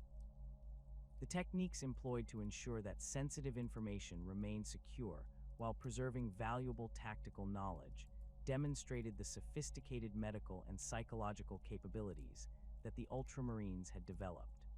The success of these procedures was evident in the complete absence of security breaches or unauthorized disclosures regarding the fate of the 2nd and 11th Legions. The weight of 10,000 years of human history pressed down upon Malcador the Sigillite's shoulders as he stood in the deepest vaults beneath the Imperial Palace, surrounded by archives that contained the most dangerous knowledge in the galaxy. As the Emperor's closest confidant and the architect of the Imperium's administrative machinery, Malcador alone among mortals possessed complete access to the secrets that shaped humanity's destiny. His role as the Regent of Terra during the Emperor's absence on the Great Crusade had granted him authority over information that could shatter the foundations of Imperial civilization if it ever became public knowledge. The Sigillite's position as keeper of the Imperium's darkest secrets had evolved naturally from his unique relationship with the Emperor. Unlike the Primarchs, who were created to serve as military commanders and inspirational leaders, Malcador had been chosen for his analytical mind and absolute discretion. His psychic abilities, while formidable, were secondary to his capacity for understanding the complex political and strategic implications of the Emperor's grand design. The trust that the Master of Mankind placed in his ancient friend was absolute, extending to matters that were deemed too sensitive for even the Emperor's gene-forged sons. The administrative systems that Malcador had constructed to manage the Imperium's vast bureaucracy included specialized departments that existed solely to handle classified information. The Adeptus Munitorum maintained separate archives for standard military records and sensitive intelligence that required the highest levels of security clearance. The Adeptus Administratum employed thousands of scribes and data analysts who worked in compartmentalized sections, each one handling fragments of information that would be meaningless without access to the complete picture that only Malcador possessed. The Sigillite's private study within the palace's innermost sanctum contained files that documented every aspect of the Great Crusade's progress, including detailed assessments of each Primarch's psychological stability and loyalty indicators. These reports, compiled by teams of specially trained observers and analysts, provided comprehensive evaluations of the Emperor's sons that went far beyond their military capabilities.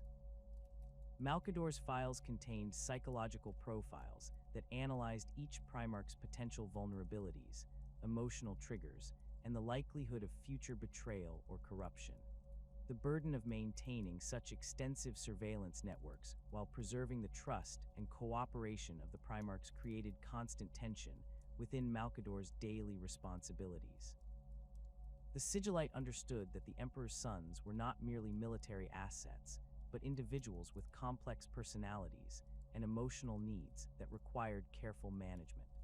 His role as intermediary between the Emperor and the Primarchs often involved delicate negotiations and psychological manipulation designed to maintain harmony within the Imperial command structure while gathering the intelligence necessary for long-term strategic planning.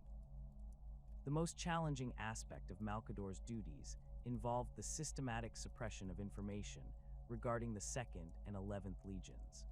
The scope of this censorship operation exceeded anything previously attempted in human history, requiring the coordination of multiple Imperial departments and the deployment of specialized personnel trained in memory modification and data manipulation.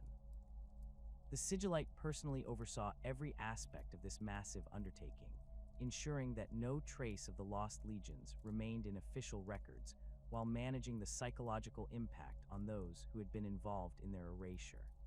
The emotional toll of these responsibilities became apparent during a classified briefing session with senior administratum officials in the early decades of the 31st millennium. The meeting, held in a secure chamber deep within the palace's administrative complex, had been called to discuss the logistical challenges of maintaining the censorship protocols that concealed the fate of the missing legions. The officials present included some of the most trusted and experienced administrators in the Imperium, individuals who had been cleared for access to the most sensitive information available to mortal servants of the Emperor.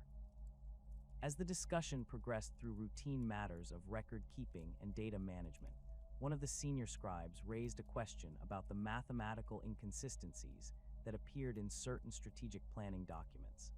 The official noted that casualty projections and resource allocation models from the early Great Crusade contained calculations that seemed to account for military forces that were not reflected in contemporary organizational charts. The inquiry was presented as a technical matter requiring clarification for accurate historical documentation. Malkador's response to this seemingly innocent question revealed the profound psychological strain that his duties had created.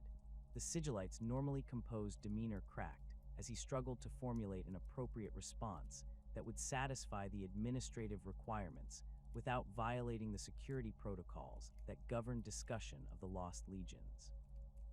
His hands trembled as he reached for the classified files that contained the information necessary to address the inquiry, and his voice wavered as he began to explain the complex circumstances that had necessitated the systematic alteration of historical records. The assembled officials watched in stunned silence as the most powerful mortal in the Imperium broke down before their eyes.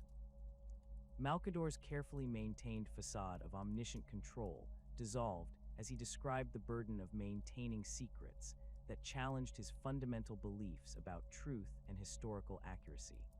The Sigillite's emotional breakdown was not merely a momentary lapse, but a profound expression of the psychological damage that years of enforced deception had inflicted upon his psyche.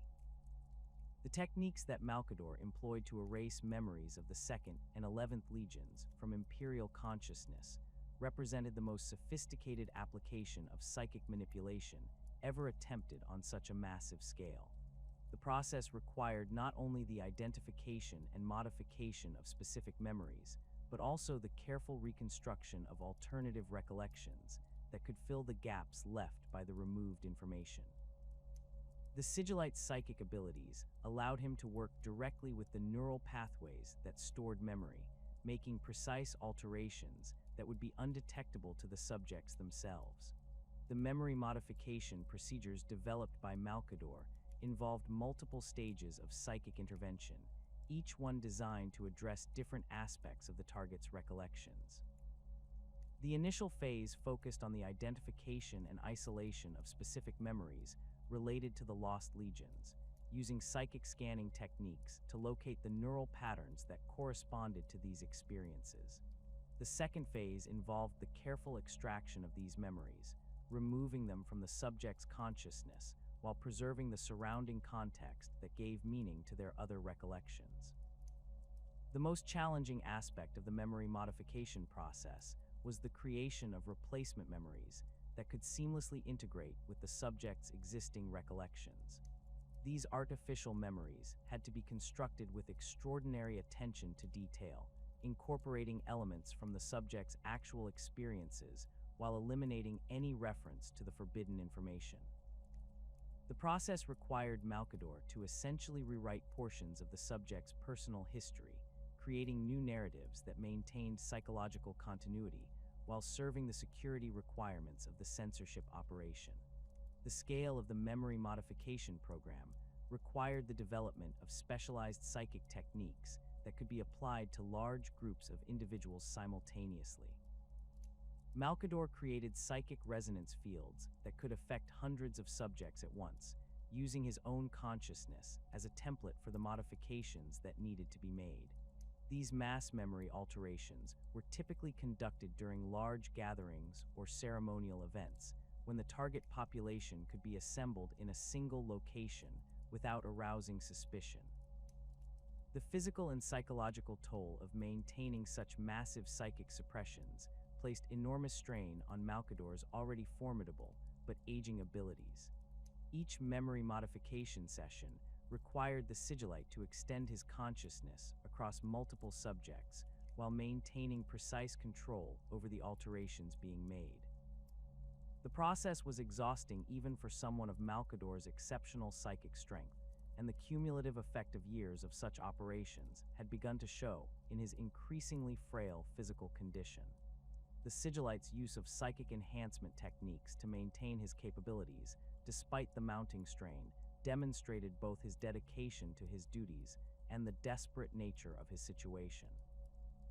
Malcador employed forbidden psychic practices that drew upon the warp's raw energy to supplement his natural abilities, accepting the inherent risks in order to maintain the effectiveness of the censorship program. These techniques provided temporary increases in his psychic strength, but at the cost of accelerated aging and increasing vulnerability to warp-based corruption. The specialized equipment that Malcador employed to support his memory modification operations included psychic amplification devices that had been constructed using technology that predated the Age of Strife. These ancient artifacts, recovered from the deepest vaults beneath the palace, could focus and enhance psychic energy with unprecedented precision. The devices were dangerous to use, requiring careful calibration to prevent catastrophic feedback that could destroy both the operator and the intended targets.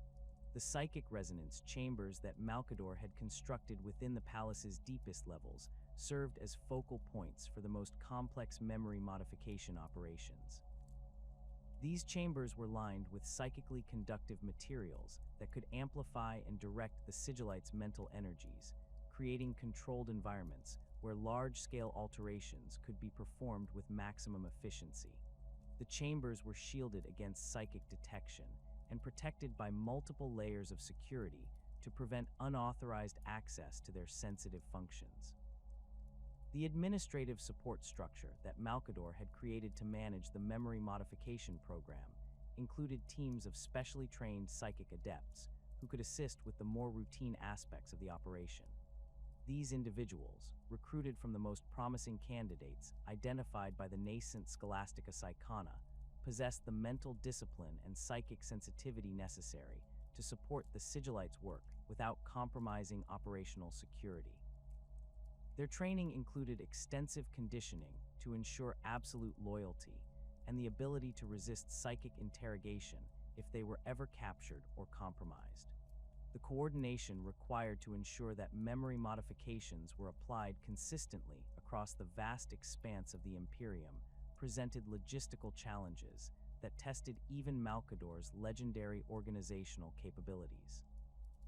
The Sigillite maintained networks of trusted agents throughout Imperial space who could identify individuals requiring memory modification and coordinate the deployment of psychic specialists to handle local operations. These networks operated under the deepest levels of classification, with communication protocols that ensured operational security while maintaining the flexibility necessary for effective coordination. The psychological impact of the memory modification program extended beyond its immediate targets to affect Malkador himself in ways that he had not anticipated. The constant exposure to the memories and experiences of others created a form of psychic contamination that gradually altered the Sigillite's own recollections and perceptions. The boundaries between his own memories and the artificial constructs he had created for others became increasingly blurred, creating confusion about the nature of his own experiences and the reliability of his personal recollections. The Sigillite's growing paranoia about the security of the censorship program led to increasingly elaborate precautions and redundant safeguards that consumed ever greater portions of his time and energy. Malkador began to question the loyalty and reliability of even his most trusted subordinates, implementing surveillance systems and verification procedures that created additional layers of complexity within an already overwhelmingly complex operation. The psychological strain of maintaining such extensive paranoia while continuing to function as the Imperium's chief administrator contributed to his increasingly erratic behavior and declining physical health. The long-term consequences of the memory modification program for Imperial society were profound and far-reaching, extending well beyond the immediate goal of concealing the fate of the lost legions. The systematic alteration of historical records and personal memories had created gaps in the collective consciousness of Imperial civilization that would influence the development of human culture for millennia to come. The absence of complete historical records made it difficult for future generations to understand the full scope of the Great Crusade's achievements and failures, contributing to the mythologization of events that had been carefully documented at the time of their occurrence. The precedent established by the memory modification program created institutional frameworks that would be employed for similar purposes throughout Imperial history. The techniques and procedures that Malkador had developed became the foundation for the systematic suppression of information that was deemed too dangerous for public knowledge. The administrative systems and psychic capabilities that had been created to manage the censorship of the lost legions would later be adapted for use against other threats to Imperial stability, creating a permanent apparatus for the control of information and memory within Imperial society. The strain of maintaining these psychic suppressions, while simultaneously managing the day-to-day administration of the Imperium, pushed Malkador to the very limits of his capabilities. The Sigillite's health began to deteriorate noticeably as the cumulative effects of years of psychic overexertion took their toll on his ancient body. His once sharp mind began to show signs of fatigue and confusion, particularly when dealing with matters related to the censorship program. The irony that the keeper of the Imperium's secrets was beginning to lose his own memories was not lost on those closest to him, though none dared to comment on the obvious decline in his condition. The systematic erasure of the 2nd and 11th Legions from Imperial records has created a vacuum of knowledge that scholars and theorists have attempted to fill through careful analysis of circumstantial evidence and logical deduction.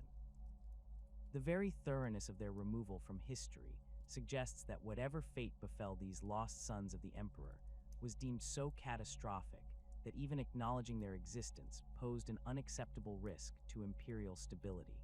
The most compelling theories regarding their disappearance center on fundamental failures that struck at the heart of the Primarch project itself, flaws so severe that they required the complete obliteration of their legacy from human memory. The genetic instability theory represents one of the most scientifically plausible explanations for the disappearance of the Lost Primarchs. The Emperor's creation of the 20 Primarchs involved genetic manipulation on a scale that pushed the boundaries of even his advanced understanding of biological science.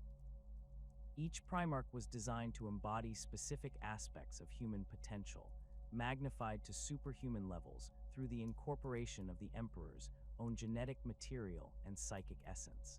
The complexity of these modifications created numerous opportunities for catastrophic failure, particularly in the areas of genetic stability and cellular integrity.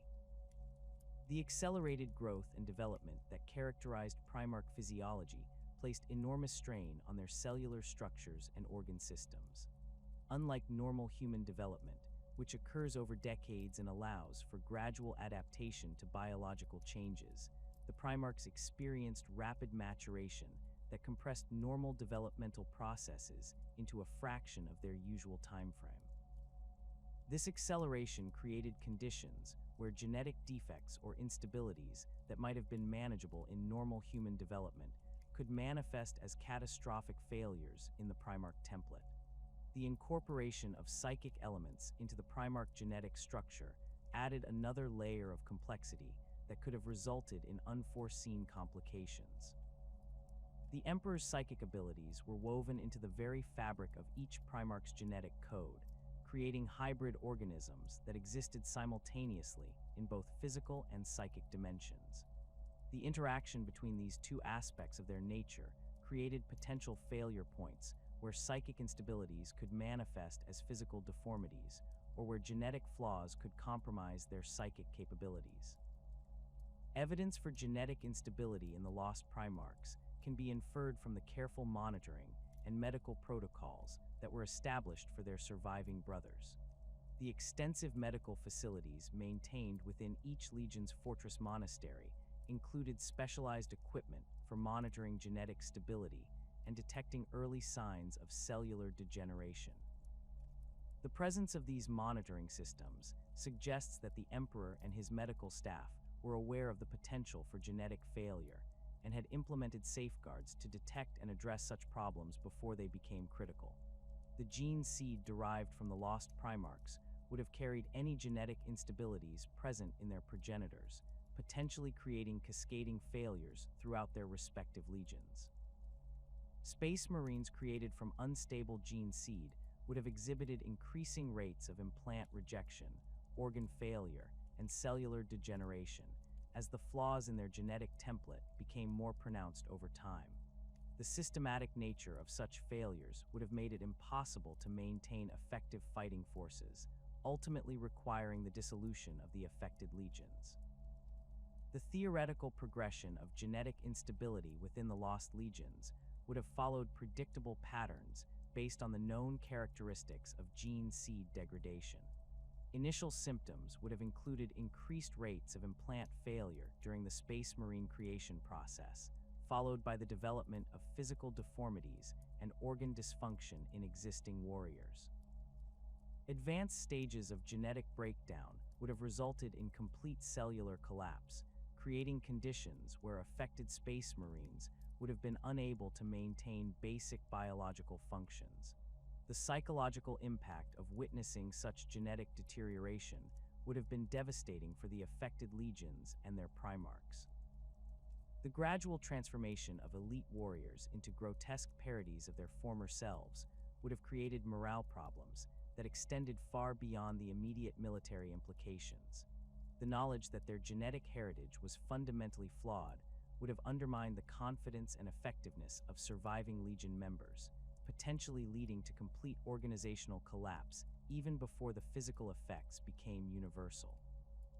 The ideological conflict theory suggests that one or both of the Lost Primarchs developed philosophical or religious beliefs that were fundamentally incompatible with the Emperor's vision of imperial truth. The Emperor's secular ideology rejected all forms of religious worship and supernatural belief, viewing such concepts as obstacles to human progress and unity. A Primarch who embraced religious or mystical philosophies would have represented a direct challenge to the foundational principles of imperial civilization, creating an ideological crisis that could not be resolved through normal political or military means. The development of such ideological conflicts would have been particularly dangerous because of the Primarchs' role as inspirational leaders and cultural exemplars for their legions. Space Marines were designed to be absolutely loyal to their Primarch, following their genetic father's example in all matters of conduct and belief. A Primarch who embraced forbidden ideologies would have inevitably influenced their entire legion, creating tens of thousands of warriors whose beliefs were fundamentally opposed to Imperial doctrine. The specific nature of these ideological conflicts could have taken various forms, each presenting unique challenges to Imperial authority. A Primarch who developed religious beliefs might have begun worshipping the Emperor as a divine figure, directly contradicting the Imperial truth's rejection of religious concepts. Alternatively, they might have embraced Zeno's philosophies or ancient human religious traditions that predated the Emperor's rise to power. The adoption of any non-imperial belief system would have created irreconcilable differences that could not be addressed through normal disciplinary measures. The timing of such ideological conflicts would have been crucial in determining their ultimate impact on imperial stability. Primarchs who developed heretical beliefs during their formative years on their adoptive worlds might have been detected and corrected during their integration into imperial service. However, those who maintained outward conformity while secretly nurturing forbidden beliefs could have influenced their legions for decades before their true nature was discovered. The longer such corruption remained undetected, the more extensive it spread throughout the affected legion would have become. The premature corruption theory proposes that one or both of the Lost Primarchs fell to chaos influence during their early development, either while still in their gestation pods or during their formative years on their adoptive worlds. The Chaos Gods possessed both the motivation and capability to corrupt the Emperor's sons, viewing them as the greatest threat to their eternal schemes of manipulation and destruction. The scattering of the infant Primarchs through the warp had provided the Dark Gods with unprecedented access to these developing demigods, creating opportunities for corruption that would have been impossible under normal circumstances. The vulnerability of the Primarchs to chaos corruption during their early development stemmed from their incomplete psychological and spiritual formation. Unlike their adult selves, who possessed the mental discipline and moral framework necessary to resist supernatural temptation, the infant Primarchs were essentially blank slates that could be shaped by whatever influences they encountered during their formative years.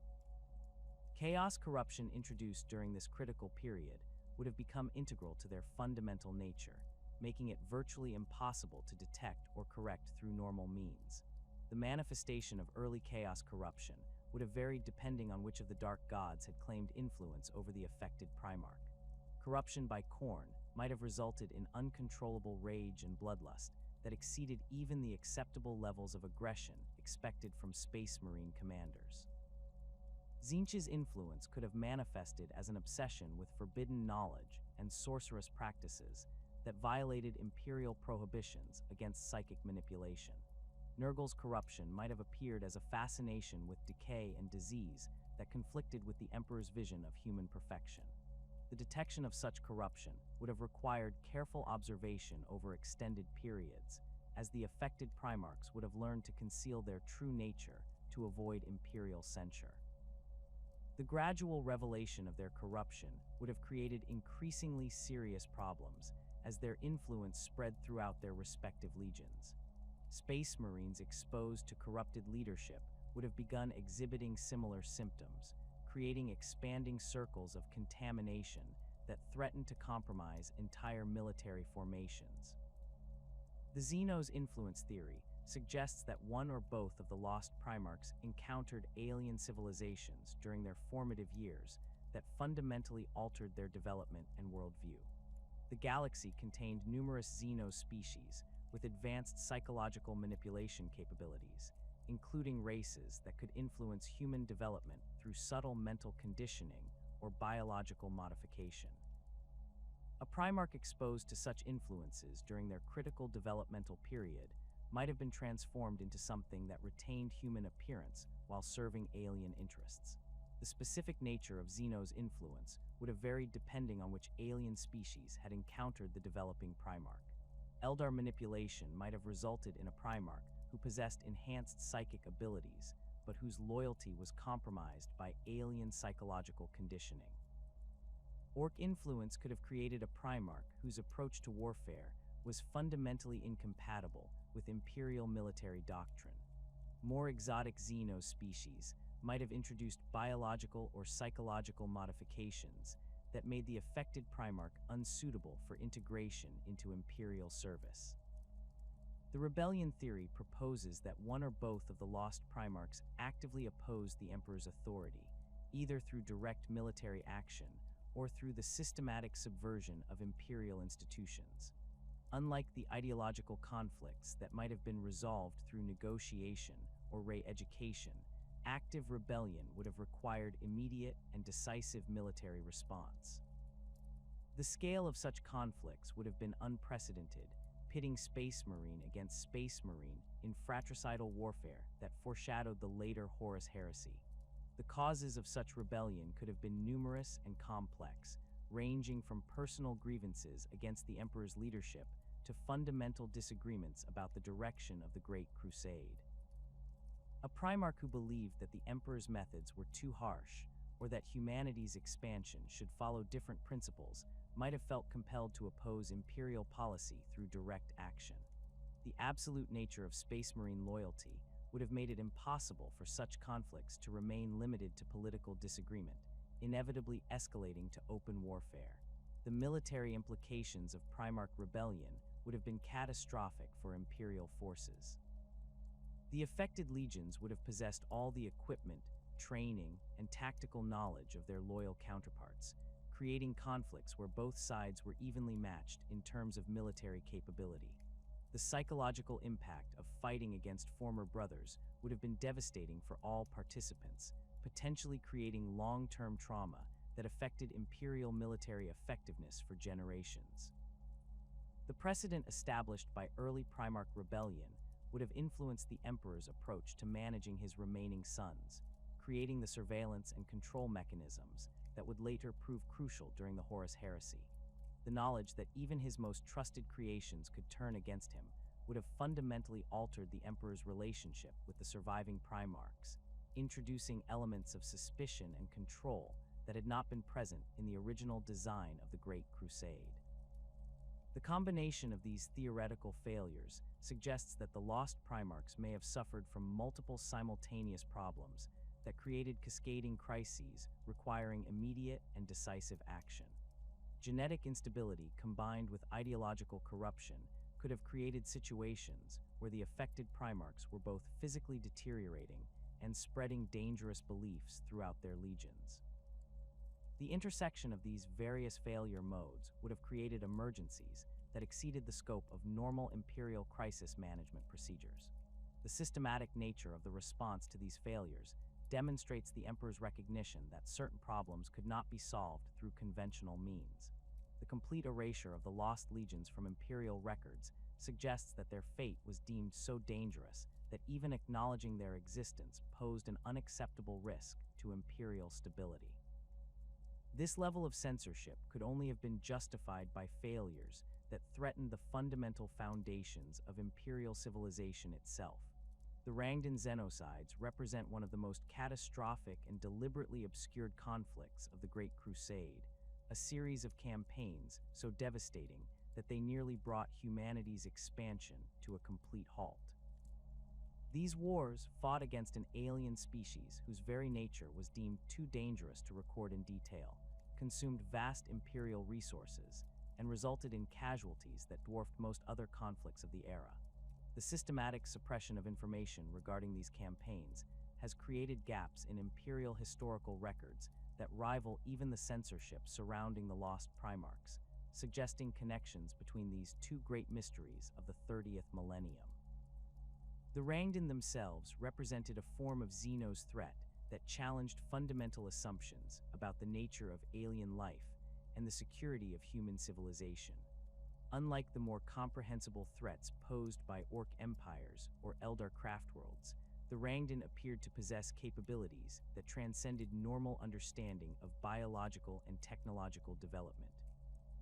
Their ability to corrupt and subvert human populations through methods that remained poorly understood made them particularly dangerous to Imperial forces, as conventional military responses proved inadequate against enemies who could turn humanity's own strengths against itself. The first encounters with Rangdan forces occurred during the early decades of the Great Crusade, when Imperial expeditionary fleets pushing into the galactic north encountered resistance that defied standard tactical analysis. Initial reports described alien warriors whose equipment and capabilities seemed to shift and adapt in response to Imperial tactics, creating battlefield conditions where established military doctrine proved ineffective. The psychological impact on Imperial forces was severe, as soldiers accustomed to clear tactical parameters found themselves facing enemies whose very nature seemed to violate the laws of physics and biology.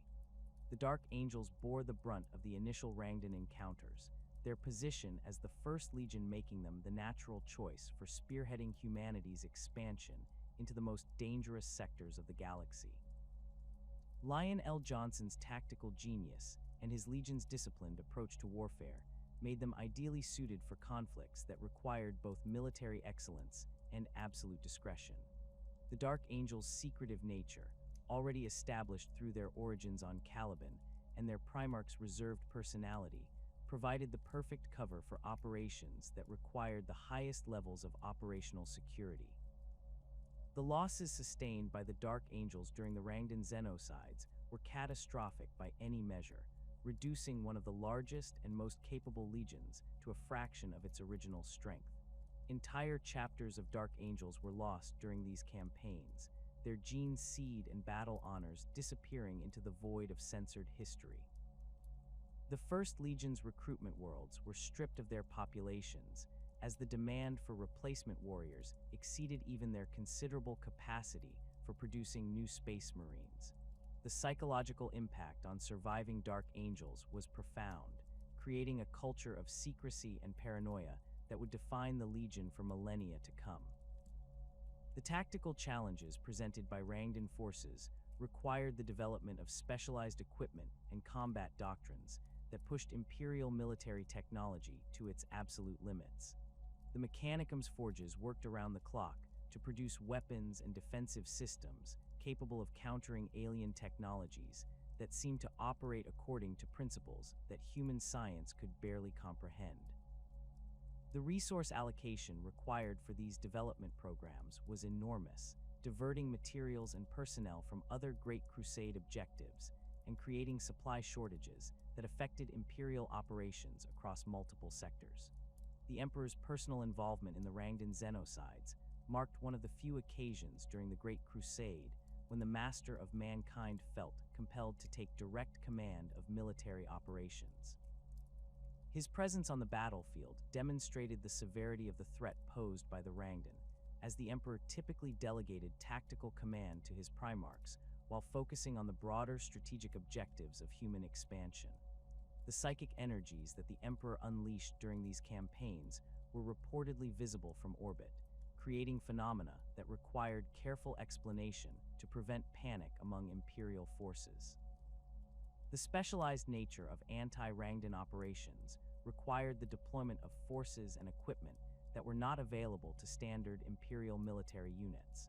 The Legio Custodes, the Emperor's personal bodyguard, participated in these campaigns in numbers that exceeded their normal deployment parameters. The Sisters of Silence, whose psychic nullification abilities proved crucial against certain Rangdan capabilities, were deployed in unprecedented concentrations. The coordination required to manage these elite forces, alongside conventional Space Marine legions, created command structures that operated outside normal Imperial military hierarchy.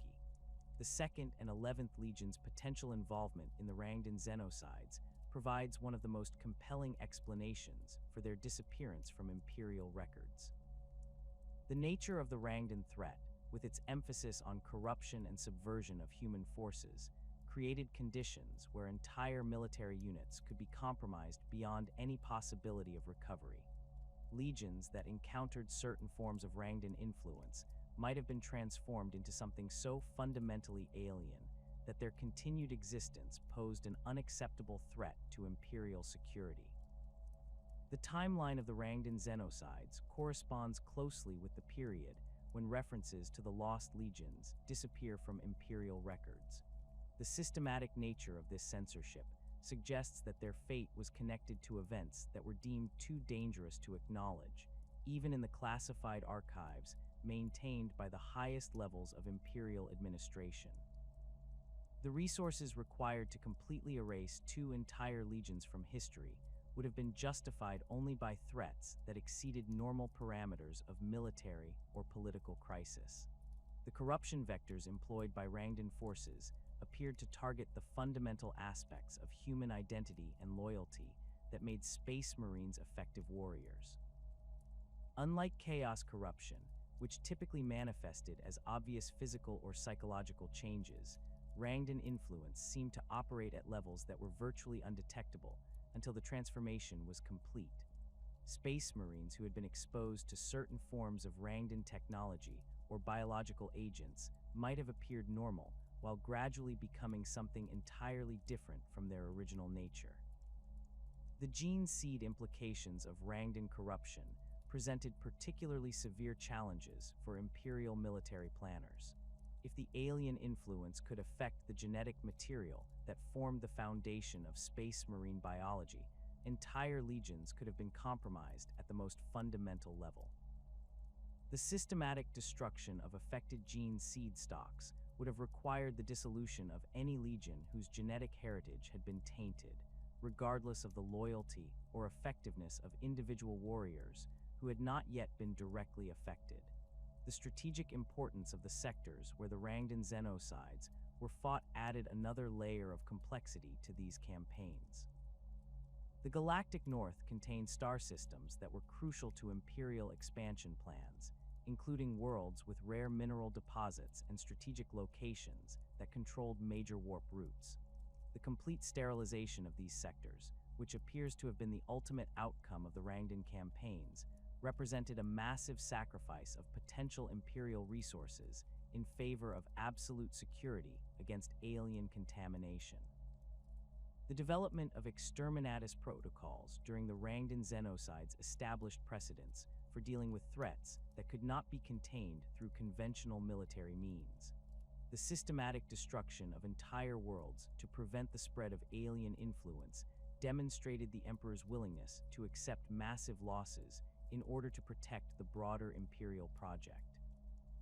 These protocols would later be refined and codified for use against other existential threats, creating institutional frameworks that would persist throughout Imperial history. The psychological conditioning required to prepare Imperial forces for anti-Rangdan operations included techniques that pushed the boundaries of acceptable mental manipulation. Space Marines who participated in these campaigns underwent extensive psychological screening and modification to ensure their resistance to alien influence. The long-term effects of these procedures on the warriors who survived the Rangdan genocides contributed to the development of the secretive and paranoid culture that characterized many veteran formations from this period. The coordination between different Imperial institutions during the Rangdan genocides required the development of command structures that operated outside normal administrative channels. The Mechanicum, the nascent Inquisition, and specialized units within the Imperial military worked together in ways that would have been impossible under standard Imperial hierarchy. The precedents established during these campaigns would later influence the development of the institutional frameworks that would govern Imperial responses to existential threats throughout the 31st millennium and beyond. The aftermath of the Rangdan genocides saw the implementation of monitoring and containment protocols that extended far beyond the immediate theater of operations. Imperial forces throughout the galaxy were subjected to enhanced screening procedures designed to detect any signs of alien influence or corruption.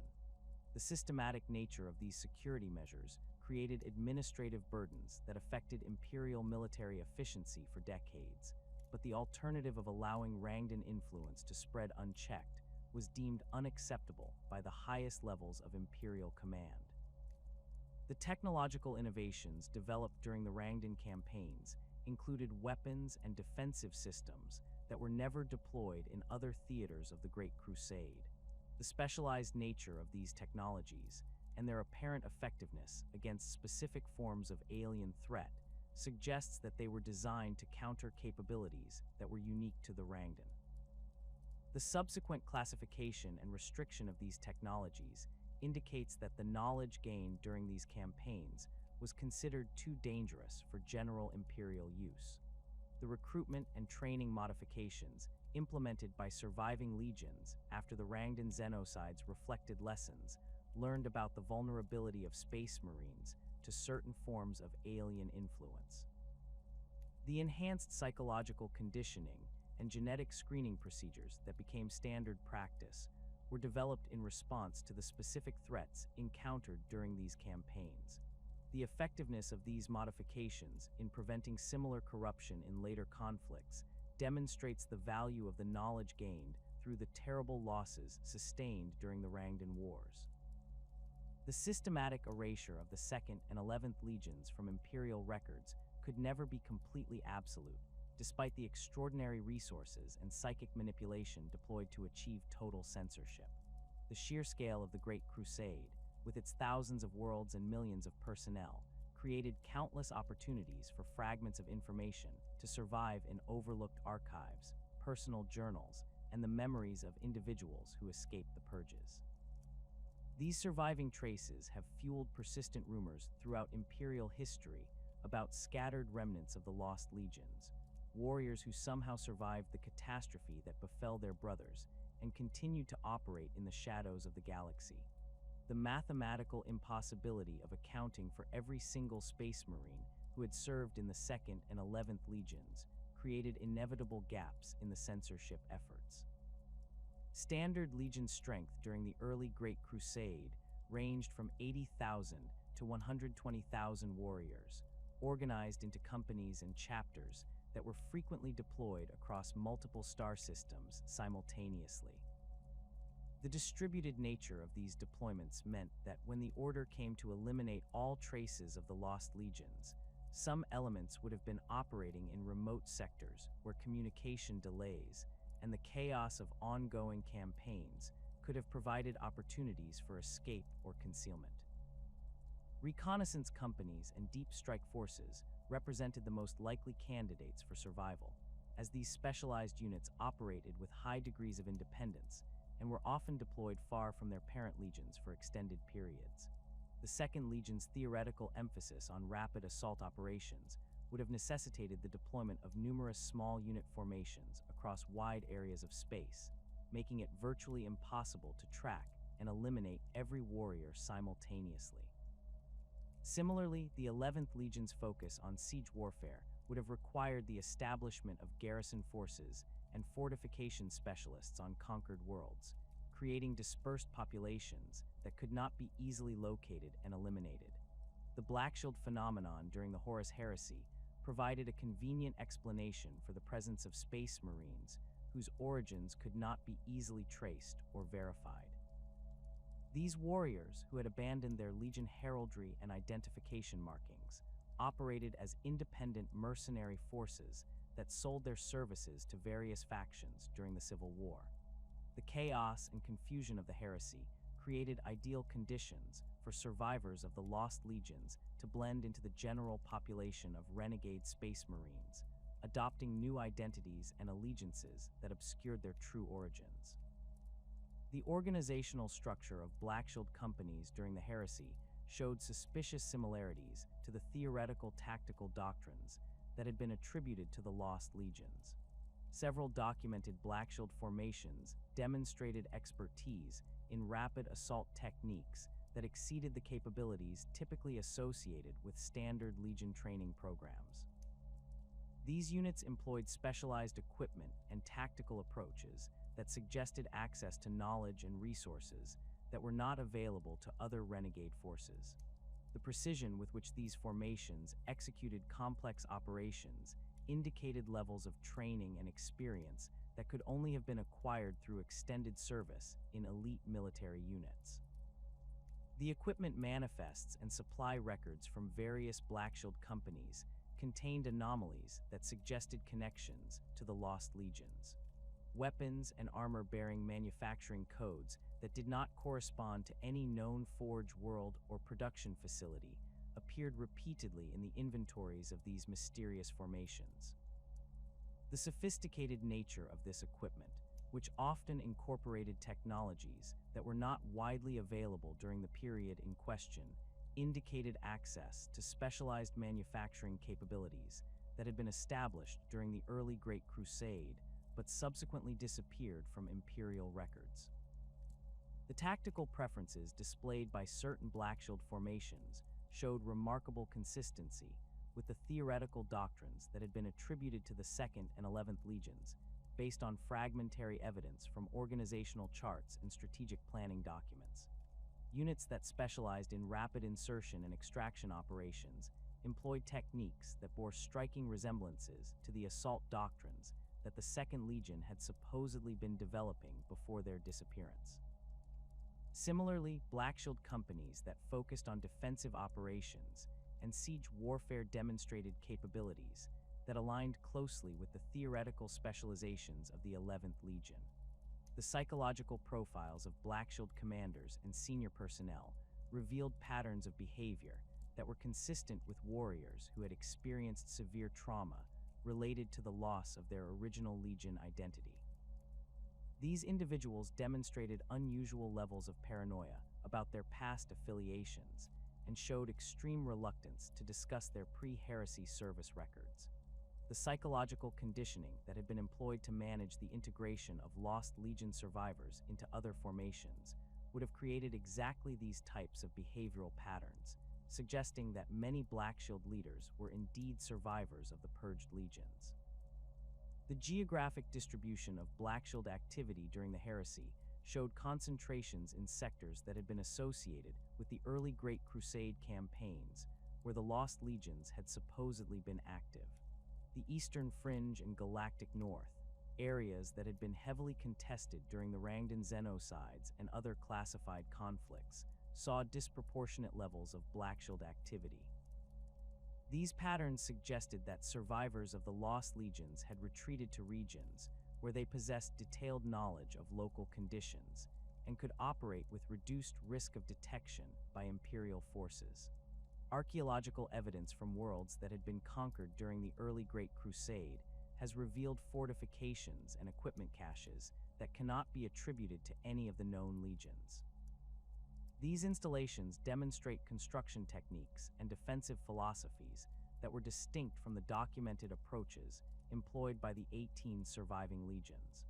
The sophistication of these fortifications, which incorporated advanced engineering principles and defensive technologies, indicated that they had been constructed by forces with access to specialized knowledge and resources that were not available to standard Imperial military units.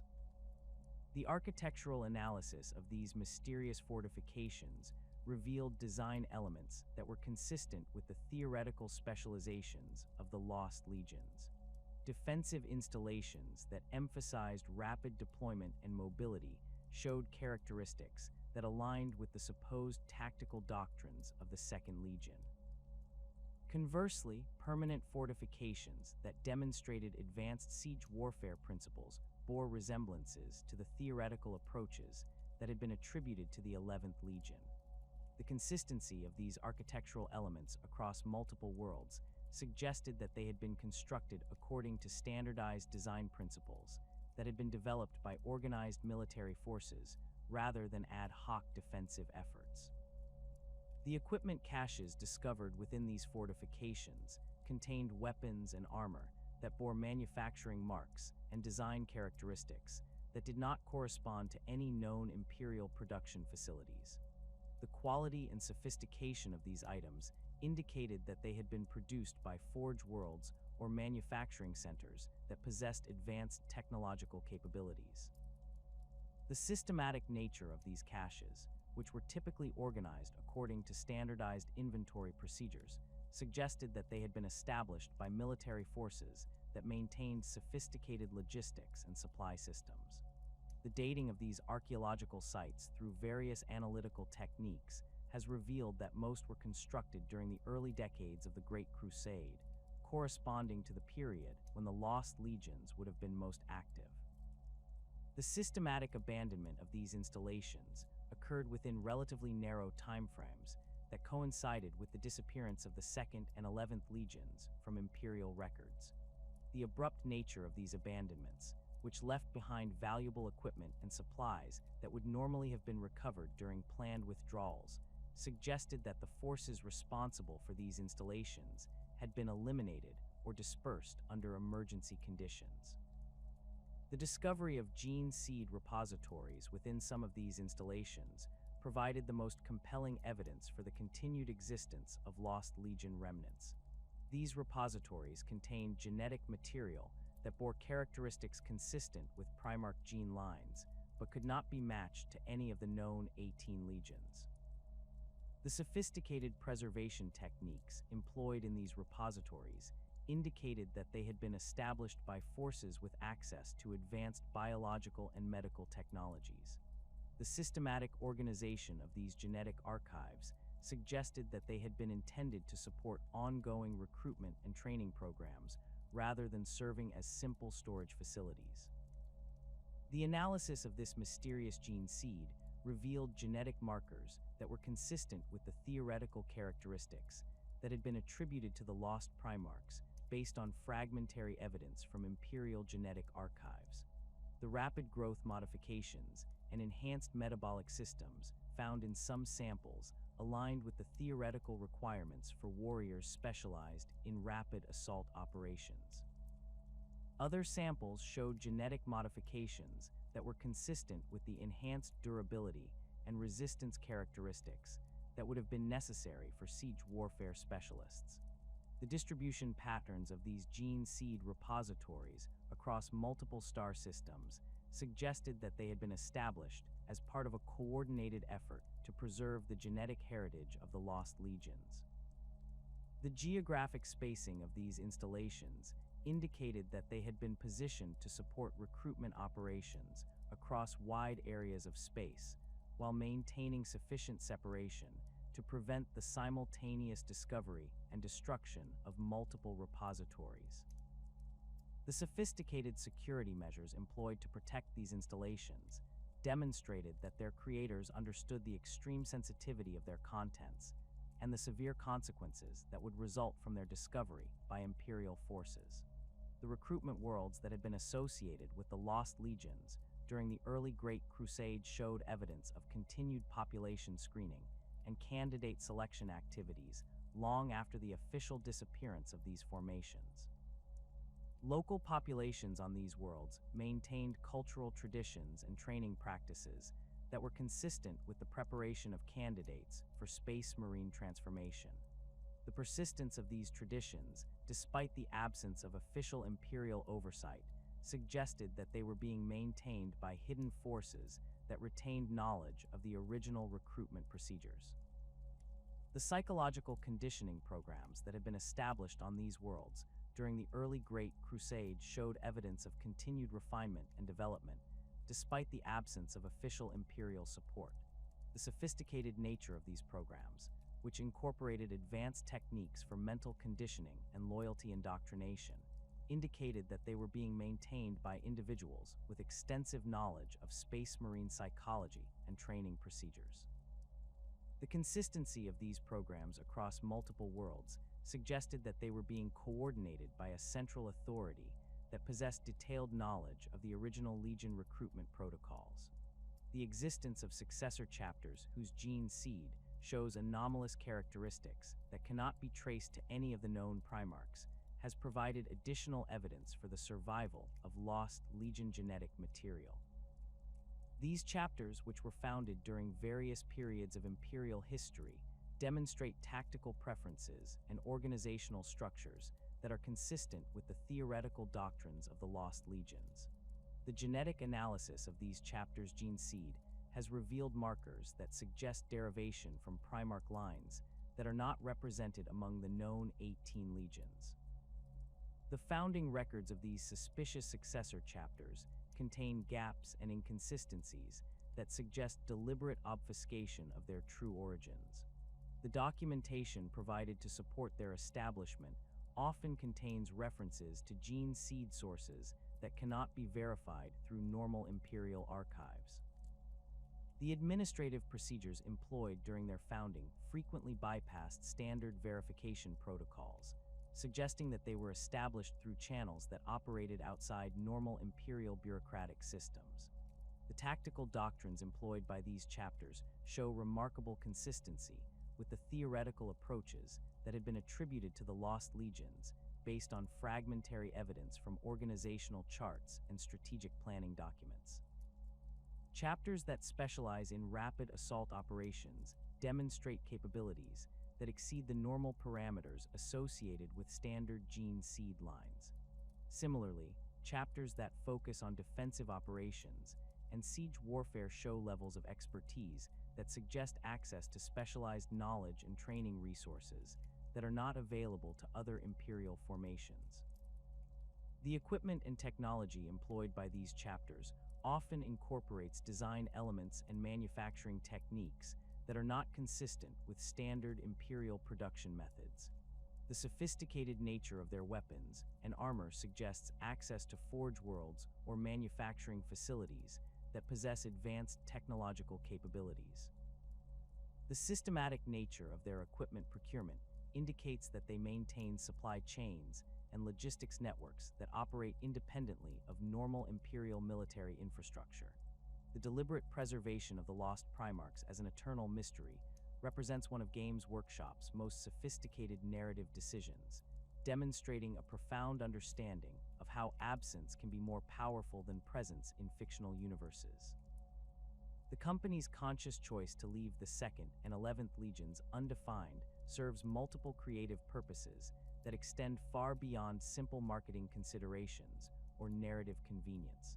This decision reflects a mature recognition that some mysteries become more compelling when they remain unsolved, creating spaces within the established lore where imagination can flourish without contradicting established canon.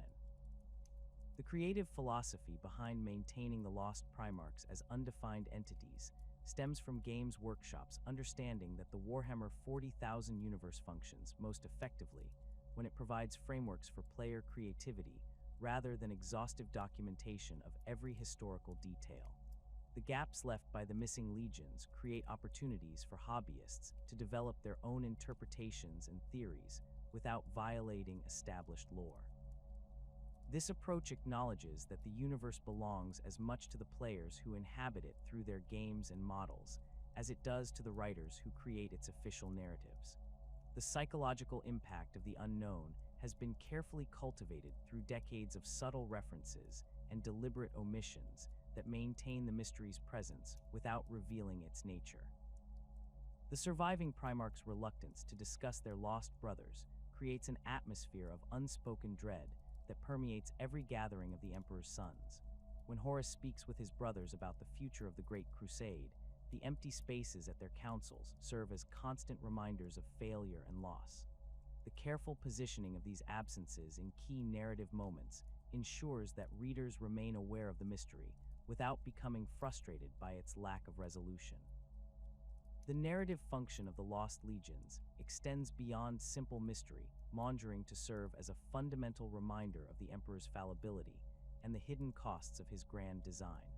In a universe where the Master of Mankind is often portrayed as an omniscient architect of human destiny, the existence of failures so catastrophic that they required complete erasure from history provides crucial balance to his characterization.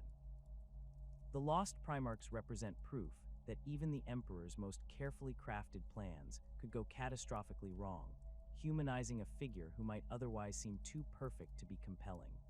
The Great Crusade's official histories present humanity's expansion across the galaxy as an inevitable triumph of superior organization and technology over the chaotic forces of Xenos and heretics.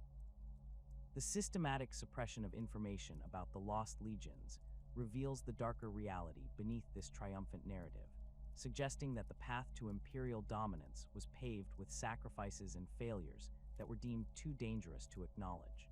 The very thoroughness of their erasure from official records indicates that whatever fate befell the 2nd and 11th Legions was so severe that even acknowledging their existence posed an unacceptable risk to Imperial stability. The psychological burden carried by the surviving Primarchs regarding their lost brothers serves as a constant undercurrent in their interactions throughout the Great Crusade and Horus Heresy. Robute Guilliman's careful management of the Ultramarines' expansion during the period when the Lost Legions disappeared takes on additional significance when viewed through the lens of institutional knowledge about what had transpired. His methodical approach to absorbing new personnel and his development of the Codex Astartes can be understood as responses to the practical challenges of managing the aftermath of his brother's disappearance. The enforced silence surrounding the Lost Primarchs created psychological tensions that contributed to the fractures that would eventually tear the Imperium apart during the Horus Heresy. The inability to properly mourn or acknowledge their lost brothers created unresolved grief that manifested in various ways throughout the surviving Primarchs' behavior. Leman Russ's increasing isolation and paranoia, Rogel Dorn's obsessive attention to duty and protocol, and the general atmosphere of mistrust that developed among the Emperor's sons can all be traced to the psychological impact of being forbidden to discuss or acknowledge the fate of their missing brothers. The Word-Bearers' preservation of fragmentary references to the Lost Primarchs in their religious texts and philosophical writings demonstrates how the mystery continued to influence imperial culture despite official censorship. Lorger's theological framework, which incorporated concepts of necessary sacrifice and divine judgment, provided a means of processing the trauma of his brother's disappearance without directly violating imperial censorship protocols. The survival of these oblique references in religious and philosophical contexts suggests that the impact of the Lost Primarchs extended far beyond military and political considerations to influence the spiritual and intellectual development of imperial civilization. The Space Wolves' role as the Emperor's executioner created a unique burden of knowledge that isolated them from their brother legions and contributed to their increasingly insular culture. Leman Russ's awareness of what had transpired and his potential involvement in those events fundamentally altered his relationships with his surviving brothers. The psychological toll of potentially having to eliminate his own gene brothers created internal conflicts that manifested in his famous feuds with Magnus the Red and Lionel Johnson, confrontations that may have served as outlets for the guilt and paranoia that his duties had created. The administrative challenges of maintaining the censorship surrounding the Lost Legions required the development of institutional frameworks that would persist throughout imperial history. Malcador's memory modification programs and the systematic alteration of historical records established precedents for information control that would be employed against other threats to imperial stability. The techniques developed to erase the Lost Primarchs from collective memory became the foundation for the Imperium's approach to managing dangerous knowledge, creating permanent apparatus for the suppression of information that was deemed too hazardous for public consumption. The mathematical impossibility of completely eliminating every trace of two entire Space Marine legions ensured that fragments of evidence would survive in overlooked archives and forgotten installations. The discovery of gene seed repositories, fortifications, and equipment caches that cannot be attributed to any of the known legions provides tantalizing hints about the Lost Primarch's fate without revealing enough information to compromise the mystery's effectiveness. These archaeological remnants serve as physical manifestations of the gaps in imperial history, reminding readers that the official narrative is incomplete and that terrible secrets remain hidden in the galaxy's darkest corners. The Black Shield phenomenon during the Horus Heresy provided a convenient explanation for the presence of Space Marines whose origins could not be easily traced, while simultaneously offering the possibility that survivors of the Lost Legions had found new purposes in the chaos of civil war. The tactical doctrines and equipment preferences displayed by certain Black Shield formations showed suspicious similarities to the theoretical capabilities that had been attributed to the Lost Legions, suggesting that their genetic and cultural heritage had survived despite official efforts at complete erasure. The grimdark nature of the Warhammer 40,000 universe is fundamentally enhanced by the presence of mysteries that will never be fully resolved. The Lost Primarchs represent the ultimate expression of this philosophy, embodying the concept that some knowledge is too dangerous to preserve and that some failures are too catastrophic to acknowledge. Their absence from the historical record serves as a constant reminder that the Imperium's official narratives are incomplete and that the true cost of humanity's expansion across the galaxy was far higher than most citizens could comprehend. The enduring questions surrounding the Lost Primarchs will likely never receive official answers, and this deliberate ambiguity serves the narrative far better than any specific revelation could. The mystery's power lies not in its eventual resolution, but in its permanent presence as a reminder of the Emperor's fallibility and the hidden costs of the Great Crusade. The careful cultivation of this uncertainty over decades of publications has created one of the most effective examples of negative space in science fiction literature, where what is absent becomes more significant than what is present. The preservation of this mystery reflects Games Workshop's understanding that the Warhammer 40,000 universe functions most effectively when it provides frameworks for imagination rather than exhaustive documentation. The Lost Primarchs serve as a permanent invitation for players and readers to engage with the setting's deeper implications, encouraging speculation and creativity while maintaining the grimdark atmosphere that defines the universe. Their eternal absence ensures that the Imperium's greatest triumphs remain forever shadowed by the knowledge that even the Emperor's most carefully crafted plans could fail catastrophically, and that some failures are so severe that they must be erased from history itself to prevent their repetition. In this way, the Lost Primarchs achieve their ultimate narrative purpose. They embody the fundamental tragedy of the Imperium, where the pursuit of human unity and progress demands sacrifices so terrible that they cannot be acknowledged, and where the greatest victories are built upon foundations of loss and failure that must remain forever hidden. The mystery of the 2nd and 11th Legions will endure as long as the Warhammer 40,000 universe itself, serving as an eternal reminder that in the grim darkness of the far future, some truths are too dangerous to remember, and some brothers are too lost to mourn.